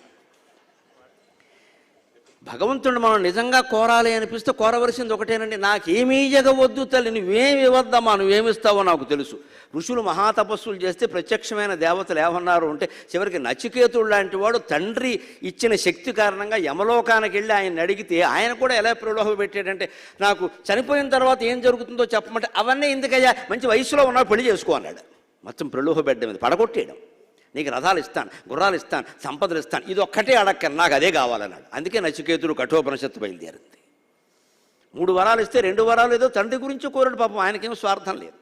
నా తండ్రి నన్ను పైకి వెళ్ళిపోమన్నాడు, అందుకే ఇంటికి వెళ్ళిన తర్వాత నన్ను కోప్పడకుండా ఉంటే చాలంటే, పర్వాలేదు నీ తండ్రి నేను ఆదరిస్తాడు అన్నాడు. 3వ వరం కోరుకోవాలంటే విచిత్రంగా మనిషి అస్థిత్యేకే నాజమస్థిత్యేకే అంటారు కఠోపనిషత్తులో. ఉన్నాడంటారు, లేడంటారు, ఎక్కడికో పెడతాడంటారు, ఏది నిజమంటే ఇదంతా గొడవ, నీకెందుకయ్యా, నిండా 10 ఏళ్ళు లేవు నీకు, లేనిపోను గొడవ అని నీకు రథాలు ఇస్తా, గుర్రాలు ఇస్తా, ఏనుగులు ఇస్తా, ఓ బ్రహ్మాండంగా అన్ని అవార్డులు ఇస్తా, పురస్కారాలు ఇస్తా, భారతరత్న వచ్చేలా చేస్తా, నాకు అదేం వద్దు, ఇదే కావాలన్నాడు. అదే జిజ్ఞాస, జ్ఞాతుమిచ్చ జిజ్ఞాస, రగులుకొనే అగ్ని అంటే అది ఉన్నవాడు ఉండలేడండి. అది ఉన్నవాడు ఉండలేడు. ఎక్కడ గురువు దొరుకుతాడో వాడి దగ్గరికి, వివేకానందుడు రామకృష్ణ పరమహంస దగ్గరికి పారిపోయినట్టు పారిపోతాడు. ఒక క్షణం ఉండడు ఇంట్లో, మనం ఆపినా ఆగడు, నాకు అక్కర్లేదు ఇవన్నీ అధవసంత అంటాడు. అంచేత మనం కోరికంటూ కోరవలసి వస్తే అమ్మవారిని కోరవలసింది ఒకటే, నాకేమీ జగవద్దు తల్లి, నాకు నువ్వేమి ఇవ్వద్దమ్మా. తమరా నాకమ్ము వ్రాసిచ్చిన నాకందు తలపోటు తప్పదు కదా. ఒకవేళ స్వర్గం తీసుకొచ్చి భగవంతుడు మనకి ఇచ్చినా సరే అక్కడికి వెళ్ళినా కూడా తలపోటే ఉంటుంది. ఎందుకంటే స్వర్గంలో మనం ఒక్కళ్ళమే ఉండమండి. చాలామంది ప్యాసింజర్లు ఉంటారండి. వందే భారత్ రైల్లో ఎంతమంది ఉంటుందో అంతమంది ఉంటారు అక్కడ. అంతా రివాల్వింగ్ చైర్లో ఇలా తిరుగుతూ ఉంటారండి. అక్కడికి రంభ అని ఒక ఆవిడ మంచి అమృతం పట్టుకొచ్చి ఒకడికి ఇస్తుంది. వీడు పుచ్చుకుని తాగుతూ ఉంటాడు. పక్కవాడికి ఊర్వశి ఇస్తుంది. వీడు ఏమనుకుంటాడు, రంభ కంటే ఊర్వశి బాగుంది అంటాడు. ఏమైంది ఇప్పుడు, ఎందుకంటే బస్ స్టాండ్ అయ్యో, స్వర్గం ఎందుకు? వీడికి రంభ ఇచ్చింది సరిపోలా, ఊర్వశి ఇంతకంటే అందంగా ఉంది, ఆవిడ కొంచెం స్టార్ రేటింగ్లో నెంబర్ 1 కదా, ఆవిడ ఇస్తే బాగుండేది అంటాడు. తీరా రంభ ఊర్వశి ఇద్దరు పట్టుకొచ్చి వీడికి అమృతం ఇచ్చారనుకోండి, వీడికి అమృతం రుచి తెలియక అందులో ఉప్పు తక్కువైంది అంటాడు. ఏదో అంటాడు వీడు. అక్కడికి వెళ్ళినా గొడవే. లేకపోతే వాడికంటే ఎవడో పాపాత్ముడైన వాడు, ఎవడో కొంచెం తక్కువ పుణ్యాలు చేసిన వాడు స్వర్గంలో కనబడ్డాడు, వీడు మొత్తం జనస్వమ్యంగేసాడు, వీడు ఇక్కడికి ఎలా వచ్చి, ఆ గొడవ వీడికి ఎందుకండి? అంటే స్వర్గానికి వెళ్ళినా మన బుద్ధి మారనప్పుడు ఉపయోగం ఏం లేదు. వైకుంఠం కైలాసాల్లో జరిగినటువంటి గొడవల పురాణాల్లో చూస్తే అక్కడికి వెళ్ళినా ఇదే గొడవ అనిపిస్తుంది ఖచ్చితంగా. కైలాసంలో ఓ భక్తుడు ఇక్కడ నానా తపస్సులు చేసి కైలాసానికి వెళ్ళాట. సుందరప్పుడు ఒడియారని కథ ఉంది అక్కడ శైవ భక్తుల్లో. అక్కడ కైలాసానికి వెళ్ళి అక్కడికి వెళ్ళాక ఆయనేమో అక్కడ కైలాసంలో తిరుగుతున్నట్టు ఆ ఉద్యానవనంలో. ఇంకొక భక్తురాలు ఎవరో ఇలాగే ఈవిడ రోజు గుడి చుట్టూ తిరిగింది, ప్రదక్షిణాలు చేసింది, శివరాత్రి నాడు బాగా చేసింది. ఈవిడికి కైలాసం ఇచ్చారు. అక్కడికి వెళ్ళింది. ఈ భక్తురాలు అక్కడి నుంచి పూలు కోస్తుంది. అందులో ఈవిడ పాపం చిటికిన వేళ్ల మీద నిలబడి ఇలా పూలు కోస్తుంది. ఈ భక్తుడు వచ్చి చూస్తున్నట్టు, కైలాసానికి వెళ్ళి చేసే పని ఇది. ఈవిడ పూలు కోస్తోంది కాళ్ళు పైకెత్తి, వాడు చూస్తున్నాడు. ఇక్కడ వెంటనే శివుడు వచ్చి అన్నట్ట, ఈ బిజినెస్ ఆంధ్రదేశంలో నడుస్తుంది, ఆయన ఇక్కడ నడవదు పొమ్మని చెప్పాడు. నువ్వు దీనికోసం ఇక్కడికి ఎందుకు రావడం, హైదరాబాద్ పో, ఇందిరా పార్కులో కూర్చో. ఇక్కడికి ఎందుకు వచ్చావు, ఆవిడ పూలు కోస్తుందా, ఆవిడ ఇక్కడికి వచ్చిన ఆ పని ఆవిడ మానలేదా, పోనీ ఏదో దేవుడు పూజ కోసం నువ్వు చూస్తావేటి, ఎక్కడ ఇది చూసేది అక్కడ చూడొచ్చు కదా. అంటే మన బుద్ధి అందుకే వాళ్ళు శివుడు శపించాడు. శపం అంటే మీరిద్దరూ మనుషులే పుట్టండి, ఎందుకంటే మీ అధోవాంఛలు తీరలేదు కాబట్టి ఈ బిజినెస్ అక్కడ చేసుకోండి, మాకు ఇక్కడ వద్దు. ఈ చూపులు విరహాలు ఈ పాటలు ఇవన్నీ వద్దు ఇక్కడ. అంచేది మన బుద్ధి మారినప్పుడు స్వర్గానికి వెళ్ళినా ఒకటే. అందుకని భక్తుడు ఏం కోరారు, తమరా నాకమ్ము వ్రాసి ఇచ్చిన నాకంతం తలపోటు తప్పదు కదా. నా బుద్ధి మారినప్పుడు అంతా సమానమే, అంతా ఒకటే, ఏకమేవా ద్వితీయం బ్రహ్మానాన్యదస్తి అని ద్వితీయం అని భావన కలిగే వరకు ఎక్కడికి వెళ్ళినా ఒకటే, ఇది మారదు ఇది. అందుకని నాకు వద్దమ్మా, అందుకని నా చిత్తమే ఇచ్చేదని గైకొమ్ము. అమ్మవారిని మనమే అడగచ్చు భగవంతుడు, నాకు నువ్వేమి ఇయ్యద్దు, నేనే ఇస్తా తీసుకో, నువ్వేమి నాకు ఇచ్చేది. మమదాస్యసి కిమస్తి శంభో తవ పాదాంబుజ భక్తిమేవ దేహి అంటారు శంకరాచార్య శివానంద లహరిలో. నాకు ఇవ్వడానికి నీ దగ్గరే ఉందయ్యా, నీ పాదాల మీద భక్తి ఒకటే నాకు ఇయ్యాలి. ఏమీ లేదంటే అదేవుడు శివుని పట్టుకుని లేదంటామంటే అశనం గరళం ఫణి కలాపో వసనం చర్మ చవాహనం మోహోక్ష 87వ శ్లోకం శివానంద లహరిలో. నువ్వు తినేదే విషం, మాకు అన్నం ఏమిస్తావు, మేము ఆభరణాలు అడిగామనుకో మెళ్ళలోంచి ఓ పాము తీసి మీద ఎత్తాం, నీ దగ్గర ఉన్నవి అవి మేము చచ్చిపోతాం. పోనీ బట్టలు అడిగామనుకో పులి చర్మం తీసి ఇచ్చేస్తాం, మేము కట్టుకోలేము, నువ్వు కట్టుకోగలవు. వాహనం అడిగామనుకో BMW కారు నీ దగ్గర లేదు కదా, ఆ పాత ముసలి ఎద్దు ఉంది, అది బారేస్తావు, చచ్చిపోతాం ఇక్కడ. ఎద్దు వాహనం తప్పితే నీ దగ్గర ఏం లేదు, పులి చర్మం తప్పితే నీ దగ్గర ఏం లేదు, విషం తప్పితే నీ దగ్గర అన్నం లేదు, మాకు అన్నపానాలు ఇస్తావా వస్త్రాభరణాలు ఇస్తావా ఏమీ ఇయ్యలేవని గడుసుగా శంకరాచార్య ఏమన్నారంటే, నాకు కావలసింది నీ దగ్గర ఉందో ఒకటి ఉందో, యతవ పాదాంబుజ భక్తిమేవ దేహి. ఎప్పుడూ నా మనస్సుకి ఈ పంచాక్షర మంత్రం అలవాటు చేసి కాస్త 5 నిమిషాలు అదే జపంలో ఉందామంటే సాధ్యం కావట్లేదయ్యా, అందుకని ఆ భక్తి ఒక్కటి నాకు ఈ తండ్రి అని అడిగాడు. ఇది మనం కోరాల్సింది, అది శివానంద లహరి. అందుకని నాకు అందం తలపోటు తప్పదు కదా, నా చిత్తమే ఇచ్చేదన్ గైకొమ్ము, ఈ ఎదురీతకంతటికి ఈ గయ్యాళియే కారణము. ఈ కావాలి కావాలి కావాలనే మాట ఎక్కడ పుడుతోందండి? అమ్మ సాధన అని ఏమడిగితే అమ్మ చెప్పింది ఒక్క మాట. సాధన అంటే ఏమిటంటే అవకాశాన్ని గమనించడమే సాధన అంది. అవకాశాన్ని గమనించడం సాధన ఏమిటండి? ఉద్యోగ అవకాశం, పెళ్ళి అవకాశం కాదు ఇది. అవకాశాలు ఎక్కడి నుంచి వస్తాయి? అవకాశాలు బయట నుంచి వస్తాయి అనుకోవడం పొరపాటు. మన ఆలోచనల నుంచే అవకాశాలు వస్తాయి. ఇవాళ స్టార్టప్లన్నీ ఎక్కడి నుంచి వస్తున్నాయండి? ఆలోచనల్లోంచి పుడుతున్నాయి. ఇక్కడ కొత్త బిజినెస్ అని. అంచేది అవకాశాలు ఎక్కడి నుంచి వస్తాయి? ఆలోచనల నుంచి వస్తాయి. ఆలోచనలు ఎక్కడి నుంచి వస్తాయి? మనస్సు నుంచి వస్తాయి. అంచేది మనస్సును గమనించడమే సాధన, ఇంకేమీ లేదు ఇక్కడ. వివేకానందులు సహా అందరూ చెప్పింది అదే కదండి, అందరూ చెప్పింది అదేగా. చిత్తం కారణమర్థానాం తస్మిన్ సతి జగత్రయం చిత్తక్షీణే జగత్క్షీణం చచ్చికిత్స్యం ప్రయత్నతః అంటాడు యోగ వాసిష్టంలో. అన్ని రకాల అర్థాలకి అనర్థాలకి, లాభాలకి నష్టాలకి, కోరికలు లేకపోవడానికి, కామక్రోధ లోభాలకి, సత్వగుణానికి, అన్నింటికీ మనస్సే కారణం. తస్మిన్ సతి జగత్రయం, 3 లోకాలు అందులోనే ఉన్నాయి. నువ్వు స్వర్గానికి వెళ్ళి ఉపయోగం లేదు, పాతాళానికి వెళ్ళి ఉపయోగం లేదు, నీ మనస్సు మారినంత వరకు. చిత్తక్షీణే జగక్షీణం, మనస్సు క్షీణించే జగత్తంతా క్షీణించినట్టు జగన్ మిథ్య అనేది నీకు అర్థమైపోతుంది. తచ్చికిత్స్యం ప్రయత్నత, అంతే ప్రయత్నించి నీ మనస్సుకే నువ్వు చికిత్స చేయి, ఇంకేం వద్దు ఇక్కడ. అదే చెప్పింది అమ్మ, అవకాశాన్ని గమనించు అంటే ఆలోచనల్ని గమనించు, మనస్సుని గమనించు. అందుకని అమ్మవారిని కోరాల్సింది మనం ఒకటి, నాకేం వద్దమ్మా నువ్వే తీసుకో నా మనస్సుని, ఈ ఎదురీతకంతటికి ఈ గయ్యాళి ఏ కారణము అని కవి ఏమంటున్నాడు అంటే, ఓ కాళీ పరదేవత సుకవిత వ్యోమాపగా సేవిత. ఇష్టదేవం అనే కావ్యంలో నేను రాసిన పద్యం ఇది అమ్మవారి గురించి. సుకవిత వ్యోమాపగా సేవిత. వ్యోమాపక అంటే ఆకాశగంగ. నా కవిత్వం అనే ఆకాశగంగతో నన్ను సేవిస్తున్నానమ్మా, నాకు పద్యాలు చెప్పడం తప్ప వేరే ఏం లేదు తల్లి, దాంతోనే నువ్వు నన్ను కరుణించు. చివరిగా ఒక మాట చెప్పుకొని అపూర్వమైన సందేశంతో మనం సెలవు తీసుకుందాం.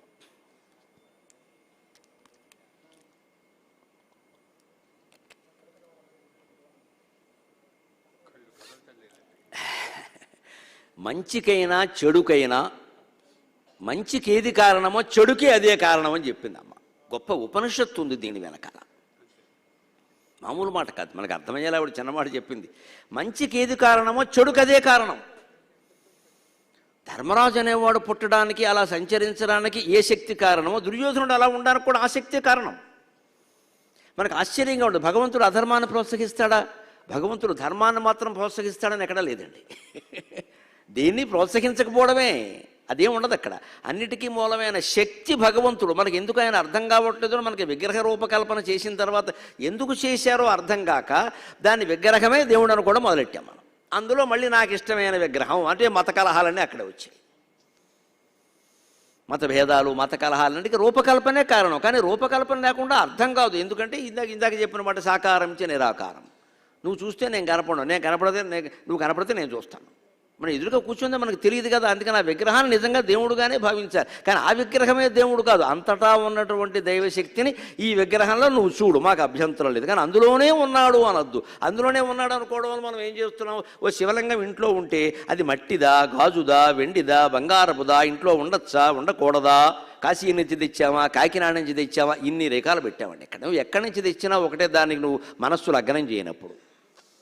మనస్సు లగ్నం చేయగలిగితే అసలు అది లేకపోయినా ఒకటే. ఆ మనస్సు లగ్నం అనే దానిది మనకి నచ్చదు, మనం చెయ్యం. ఆ లింగం గొప్పతనం గురించి మాట్లాడతాం మనం, లేదు భయపడతాం. ఇది ఇంట్లో ఉండొచ్చా అండి, శివలింగం ఉంటే రోజు నైవేద్యం పెట్టాడు. శివుడికి అన్నం ఏమిటమ్మా, ఇందాక చెప్పుకున్న విషయం తింటాడు. నీ నైవేద్యం కోసం కూర్చుంటాడు ఆయన ఇక్కడ. ఇదో పెద్ద శంక. మళ్ళీ మా పోటుకాడికి ఫోన్, ఇక్కడ శివుడికి నైవేద్యం పెట్టావా అని. పెట్టచ్చా అని. అక్కడికి ఏదో ఇది తినేసినట్టే కూర్చుని ఇక్కడ. ఇన్ని శంకలు పెట్టుకుంటాం. కానీ అసలు ఈ విగ్రహారాధన ఎందుకు పెట్టారు, మన మనస్సు అందులో లగ్నం కావడానికి. ఇంకో మాట లేదండి అందులో. అక్కడ కేవలం మనోనిగ్రహం. అంటే అంతటా ఉన్న భగవంతుడిని మనం చూడలేం కదా. ఎలా చూస్తాము, మనుషులే కనపడుతున్నారు, మైకులు కనపడుతున్నాయి, ఏవో బలలో కుర్చీలు కనపడుతున్నాయి, భగవంతుడు ఎక్కడ కనపడతాడు. అందుకని లగ్నం కావడం కోసం ఒక ప్రత్యేకం, ఒక విగ్రహ రూపకల్పన చేసి దాన్ని దేవుడు అనుకోవయ్యా, రాముడు అనుకో, కృష్ణుడు అనుకో, అమ్మవారు అనుకో, ఏదో బాబాగారు అనుకో, చేసుకో, అమ్మ అనుకో, చేసుకో అని చెప్పారు. ఎందుకని అది ఒక్కటే కాదా, మొత్తం అంతా ఉంటుంది ఇక్కడ. అంత వైరింగ్ జరిగిన చోటంతా విద్యుత్ ఉన్నప్పటికీ బల్బు ఉన్న చోటే విద్యుత్ వ్యక్తం అవుతుంది కదా. అలాగే సృష్టి అంతా భగవంతుడు ఉన్నప్పటికీ దేవాలయంలో మాత్రమే వ్యక్తం అవుతాడు. అందుకని మనం దేవాలయానికి వెళ్ళాలి. ఆ శక్తి అక్కడ వ్యక్తం అవుతుంది. ఎందుకని వైరింగ్లో ఉన్నటువంటి విద్యుత్ వ్యక్తమయ్యేలా బల్బులో ఏర్పాటు చేశారు. అలాగే దేవుడి శక్తి అక్కడ వ్యక్తమయ్యేలా విగ్రహం ప్రతిష్ఠ జపం ద్వారా చేశారు. అందుకని అక్కడే ఉండాలి. అందుకే ఆవిడ ఏమందంటే, అంతటా నిండి ఉన్న శక్తి అయ్యా, మంచికి ఏది కారణమో చెడుకి అదే కారణం. అనవసరంగా నువ్వే కారణం అనుకుని నెత్తి మీద వేసుకుని ఊరికే బాధపడక. దీంట్లో బృహదారణ్యకోపనిషత్తు ఉందండి. సయేవాత్మా బ్రహ్మ విజ్ఞానమయ మనోమయ ప్రాణమయ చక్షుర్మయ శ్రోత్రమయ పృథివీమయ ఆపోమయ వాయుమయ ఆకాశమయ తేజోమయో అతేజోమయ కామమయో అకామమయ క్రోధమయో అక్రోధమయ ధర్మమయో అధర్మమయ సర్వమయ తద్యదేతతు తద్యథాకారీ యథాచారీ తథా భవతి సాధుకారీ సాధుర్భవతి పాపకారీ పాపో భవతి ఇత్యుపనిషతు అన్నారు. ఇంత మొత్తం ఉపనిషత్ సారాంశాన్ని అమ్మ ఒక్క మాటలో చెప్పింది. ఎంత తపస్సు, ఎంత తపస్సు ధారపోసింది ఆవిడ తెలుగు ప్రజలందరి కోసం. ఒక చిన్న పల్లెటూళ్ళలో ఉండి ఎంత తపస్సు ధారపోసింది చిన్న చిన్న మాటల ద్వారా. మంచికి ఏది కారణమో చెడుకదే కారణం అంటే మీకు విచిత్రం ఏంటంటే వ్యాసభారతంలో ఉంటుంది అన్నమాట. దుర్యోధనుడిని విదురుడు అడుగుతాడు, వీళ్ళని వస్త్రాపహరణం కూడా చేసి అవమానించే సందర్భంలో నీకేం బుద్ధి ఉందా లేదా, తమ్ముడు ఆ సోదరుల భార్య కదరా, ఎలా చేస్తావయ్యా ఇటువంటి పని అని అడిగితే విదురుడు లేచి దుర్యోధనుడు ఏమంటాడో తెలుసా, గర్భేశయానం శాస్త సోపి శాస్త సమస్త విశ్వం శాస్త స మామపి శాస్త అంటాడు. ఈ భూమండలాన్ని మొత్తం 14 లోకాలను ఎవరు శాసిస్తున్నారో, గర్భంలో ఉన్న పిన్నాన్ని ఎతకమని ఎవడు శాసిస్తున్నాడో, జీవుణ్ణి మృతి చెందమని ఎవడు శాసిస్తున్నాడో వాడే నన్ను శాసిస్తున్నాడు, నన్ను ఏం చేయమంటావు అన్నాడు. ఎక్కడ ఆశ్చర్యం అండి ఇది. దుర్యోధనుడు అంత మొండిగా మాట్లాడాడు. నీ కర్మ కాలేదు పో అన్నాడు విదురుడికి. ఆయన నన్ను శాసిస్తున్నాడు, నన్నేం చేయమంటావు అంటే లోపల జీవుడు ఉండనివ్వట్లేదు. ఎందుకంటే వాడెవడే అంశ, ద్వాపర పురుషుడి అంశ. యుద్ధం జరగాలి, ద్వాపరం అంటేనే శని. యుద్ధం జరగాలి, యుద్ధం జరగడానికే వాడు పుట్టాడు. హిట్లర్ ఎందుకు పుట్టాడు, యుద్ధం కోసం పుట్టాడు. పుతిన్ ఎందుకు పుట్టాడు, యుద్ధం కోసం పుట్టాడు. అంటే వాళ్ళు అంతే చేస్తారు. వాళ్ళ మనస్సు మార్చడం జరిగేది కదా, వాడినే లేపేయాలి. అందుకని నీ కర్మ ఇంతేరా అబ్బా, ఇప్పుడు పాండవులు వెళ్ళిపోవచ్చు, 13 ఏళ్ల తర్వాత వచ్చి నీకు ఏం చేయాలో చేస్తారని పాపం విదురుడు వెళ్ళిపోయాడు. అదే సరిగ్గా అధర్మానికి ధర్మానికి కూడా ఆయన కారణం అంటే అర్థం ఆ శక్తి ఉంది, దాన్ని నువ్వు ఎలా వాడుకుంటావు అనేది నీ ఇష్టం. సూర్యభగవానుడు వెలుగొందుతూ ఉండగా సంధ్యావందనం చేసేటువంటి వాళ్ళు ఎంతోమంది ఉన్నారు, యజ్ఞయాగాదులు చేసేవాళ్ళు ఉన్నారు, మర్డర్లు చేసేవాళ్ళు కూడా ఉన్నారు. సూర్యుడిని కోర్టుకు పిలిపిస్తారా, నీ కాంతి ఉండబట్టి వీడు మర్డర్ చేశాడని వాడిని చేయమని నేను చెప్పాడా? కత్తి ఇంట్లో ఉంది కూరగాయలు తరుక్కోవడానికి, పీక తరుగుతానంటే దానికి తగిన ఫలితం ఉంటుంది, కూరగాయలు తరిగితే దానికి తగిన ఫలితం ఉంటుంది. భగవత్ శక్తి అంతా వ్యాపించి ఉంది. అది ఎలాంటిది, మనోమయం ప్రాణమయం చక్షుర్మయం శ్రోత్రమయం పృథివీమయం పంచభూతాలు. అది అంతేకాదు కామమయో అకామమయ, కోరికలు లేకుండా ఉన్న సన్యాసి హృదయములోనూ ఉన్నది అదే, కోరికలతో రగిలిపోతున్న వ్యక్తి హృదయంలో ఉన్నది కూడా అదే. వాడు ఆ శక్తిని రగిలిపోవడానికి ఉపయోగించుకుంటున్నాడు, వీడు ఆ శక్తిని రాజేయకుండా ప్రశాంతంగా ఉంటున్నాడు. ఎలా వినియోగించుకుంటావు నువ్వు తెలుసుకో. ధర్మమయ అధర్మమయ, ధర్మరాజు ధర్మంగా ఉండడానికి కారణం అదే. అంటే వెనకాల ఉంది సాక్షి మాత్రంగా, అది ఏమి చేయమని చెప్పాలా ధర్మరాజు, నువ్వు ఇలా ఉండని చెప్పాలా, అలా ఉంటే బేకాడమని చెప్పదు కదా. అది ఆయన అనుకున్నాడు, దాని ఫలితం అనుభవించాడు. అంతకుముందు ఎన్ని మంచి పనులు చేశాడు ధర్మరాజు. యక్షప్రశ్నలో చేసి సామాన్యమైన విజయం అది. మరి ఆ శక్తి కూడా అక్కడ యక్షప్రశ్నలకు ఉపయోగపడింది కదా, లేదా చెప్పడు కదా. మరి దుర్యోధనుడు ఆ పని చేయడానికి కారణం అది అంటే అక్కడ ఉంది, దాన్ని అలా వాడుకున్నాడు. కాబట్టి దుర్యోధనుడు నరకానికి వెళ్ళాడు, ధర్మరాజు శరీరంతోనే స్వర్గానికి వెళ్ళాడు. ఎంత ఆశ్చర్యకరమైన విషయం. చాలా పురాణాలు చదివితే అర్థమయ్యేది ఏంటంటే ఇంచుమించుగా బొందితో శరీరానికి వెళ్ళినవాడు ఈ ధర్మరాజు ఒక్కడ, ఇంకెవరన్నా ఒకరిద్దరు ఉన్నారేమో. చాలా అదృష్టవంతుడండి. ఈ శరీరంతో, ఇక్కడ ఏ శరీరంతో ఆధార్ కార్డు పెట్టుకు బతికాడు దాంతో వెళ్ళాడు ఆయన. అందుకే అక్కడికి వెళ్ళగానే పాండవులు, కర్ణుడు, ద్రౌపది వీళ్ళంతా అక్కడ నరకకుండంలో యాత్ర పడుతుంటే కర్ణ కర్ణ అన్న అన్నాడు. ఈయన అంటున్నాడు, వాడికి అనిపించట్లా. కర్ణుడు అక్కడ ఉన్న కర్ణుడు ఆయన ఎవరు అంటున్నాడు. ఆయన వేరే శరీరం ధరించాడు కాబట్టి ధర్మరాజును తమ్ముడని గుర్తించలేకపోయాడు. ధర్మరాజు అదే శరీరంతో ఉన్నాడు కాబట్టి కర్ణుడిని అన్నగారిని గుర్తించాడు. ఇది దేహబంధం. ఇది ఓ పట్టాన్ని వదిలేదు కాదండి. నరకానికి వెళ్ళిన వదలదు, స్వర్గానికి వెళ్ళిన వదలదు. దేహం మీద అంత మమకారం ఉంటుంది మనకి. ఈ దేహంతో ఉండడం వల్ల అందరినీ ఈయన గుర్తించగలిగాడు. వాళ్ళు ఎవరైనా గుర్తించాలి. ద్రౌపది కానీ భీమసేనుడు కానీ ఎవరో మహానుభావుడు వచ్చారు, ఆయన రావడం వల్ల ఇక్కడ సుగంధం వ్యాపించింది, కాస్త ఉండమనండి ఆయన సాయంత్రం వరకు అన్నారు. ఆయన బాబు నేను నిమిషం కూడా ఉండను ఇక్కడ అన్నాడు. చచ్చిపోతున్నాడు ఆయన దుర్గంధంతో. ఈయన ఇదే దేహంతో వెళ్ళడం వల్ల అక్కడ దుర్గంధం ఈయనకి అంటింది.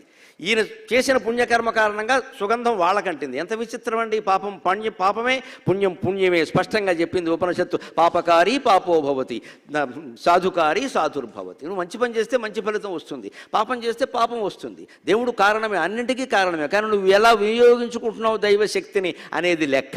అందుకని మంచికి ఏది కారణమో చెడుకి అదే కారణం అంది అమ్మ. ఎంత గొప్ప మాట అండి. ఒక్క పద్యంతో ఆవిడికి నమస్కారం చేసి నేను సెలవు తీసుకుంటా. నేను అక్కడ మల్లాప్రగడ వారిని రమ్మంటే వెళ్ళినప్పుడు నేను అక్కడ ఆలయం చూశాను. ఈ ఆలయం ఎలా కట్టారండి అన్నాను. గుప్పుడు బియ్యం తప్పితే ఏమీ విరాళం అడగలేదండి అన్నారు. నాకు ఆశ్చర్యమైంది. డబ్బులు అడగలేదు అవన్నీ, గుప్పుడు బియ్యం వేసి వెళ్ళండి. గుప్పుడు బియ్యంతో ఇంత ఆలయం కట్టడమా? గుప్పెడు బియ్యమున్గొనియు కోట్ల మనుష్యులు సొంతమట్లుగా నొప్పెడి దేవళం ఒకటి ఓరిమి కట్టి.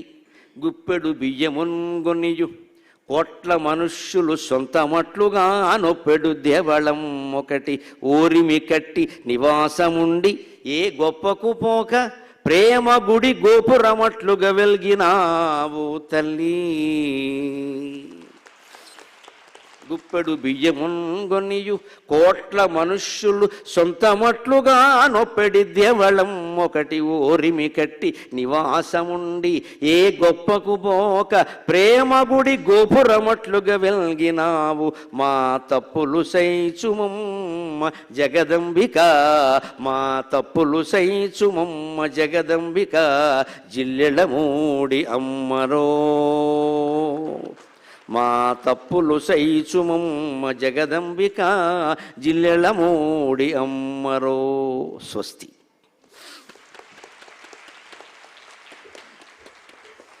వారి యొక్క అమృత ప్రవచన ధారకి మనమంతా కరతాళ ధ్వనులతో కృతజ్ఞతలు తెలియజేద్దాం.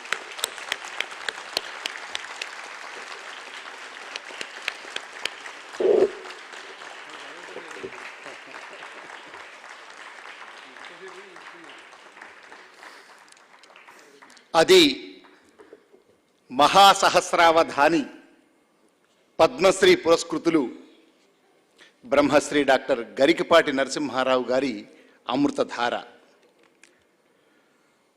అమ్మ 1923లో మార్చి 28వ తేదీన ఓ కుగ్రామం జిల్లెలమూడిలో జన్మించి 1985 జూన్ 12న అవతార పరిసమాప్తి చేసి ఓ 62 ఏళ్ల ప్రాయంలో కోట్లాది మంది అభిమానులను ఇవాళ ఆనాడు తన 50వ ఏట 1,00,000 మందికి అన్న ప్రసాదాన్ని అమృతంగా అందిస్తే ఇవాళ కోట్ల మందికి తమ యొక్క తత్వామృతం, తమ యొక్క జ్ఞానధారామృతం చేత ఇలాంటి అనేక మంది మహానుభావుల చేత ఇవాళ ప్రపంచమంతా పరివ్యాప్తం చేస్తున్న ఆ ఉపనిషద్ మూర్తి గురించి గురువుగారు చిన్న చిన్న మాటలు అమ్మగారు చెప్పినవి. తృప్తే ముక్తి, నీవు ప్రేమించడానికి ద్వేషించడానికి కారణం నువ్వే. ఆరాధన అంటే ఆవేదనే. చూస్తే కనబడును, కనబడితే చూస్తాను. అన్ని రూపాలు ఆయనవే, కానీ నిరాకారుడు, అన్ని ఆకారాలు ఆయనవే. కానీ లేనిది ఉన్నట్లు కనిపించేది భ్రాంతి, ఉన్నది లేనట్లు కనిపించేది భ్రమ. ఇది కావాలనే కోరిక లేకపోతే అంతా ఆనందమే. ఇక నిగ్రహం కోసమే విగ్రహారాధన, ఇలా అనేకమైనటువంటి అద్భుతమైనటువంటి వాక్యాలను వేదాంత ధోరణిలో, తాత్విక ధోరణిలో, సామాజిక ధోరణిలో, మానవీయ ధోరణిలో భిన్న పార్శ్వాల్లో ఇవాళ స్పృశించి గంటన్నర పాటు ఇంత అద్భుతమైనటువంటి ప్రవచన ధార అందించినటువంటి గరికపాటి నరసింహారావు గారిలో అమ్మ ఆవహించిందనే మనమంతా భావిస్తూ ఉన్నాం. నిజంగా అమ్మ తత్వచింతన సదస్సులాగా ఇవాళ ఈ సభ సాగింది.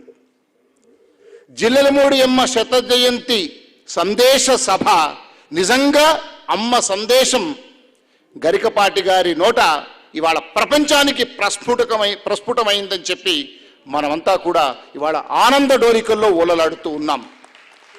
ఈ సభ సుసంపన్నమైంది, ఈ సభ సుశోభితమైంది. బ్రహ్మశ్రీ మహాసహస్రావధాని డాక్టర్ గరికపాటి నరసింహారావు గారిని, శారదమ్మ గారిని, ఆ దంపతులను, పుణ్య దంపతులను నెల రోజుల క్రితమే ఇదే వేదిక మీద పల్లకీ సేవ, స్వర్ణ కంకణం, పాద పూజ, పుష్పాభిషేకం, ఇంకా ధార్మిక వరేణ్య బిరుదు ప్రదానం, జీవన సాఫల్యంతో సత్కరించుకున్నాం. ఇవాళ అమ్మ జిల్లెలమూడి అమ్మ శత జయంతి సందేశ సభలో కూడా అమ్మ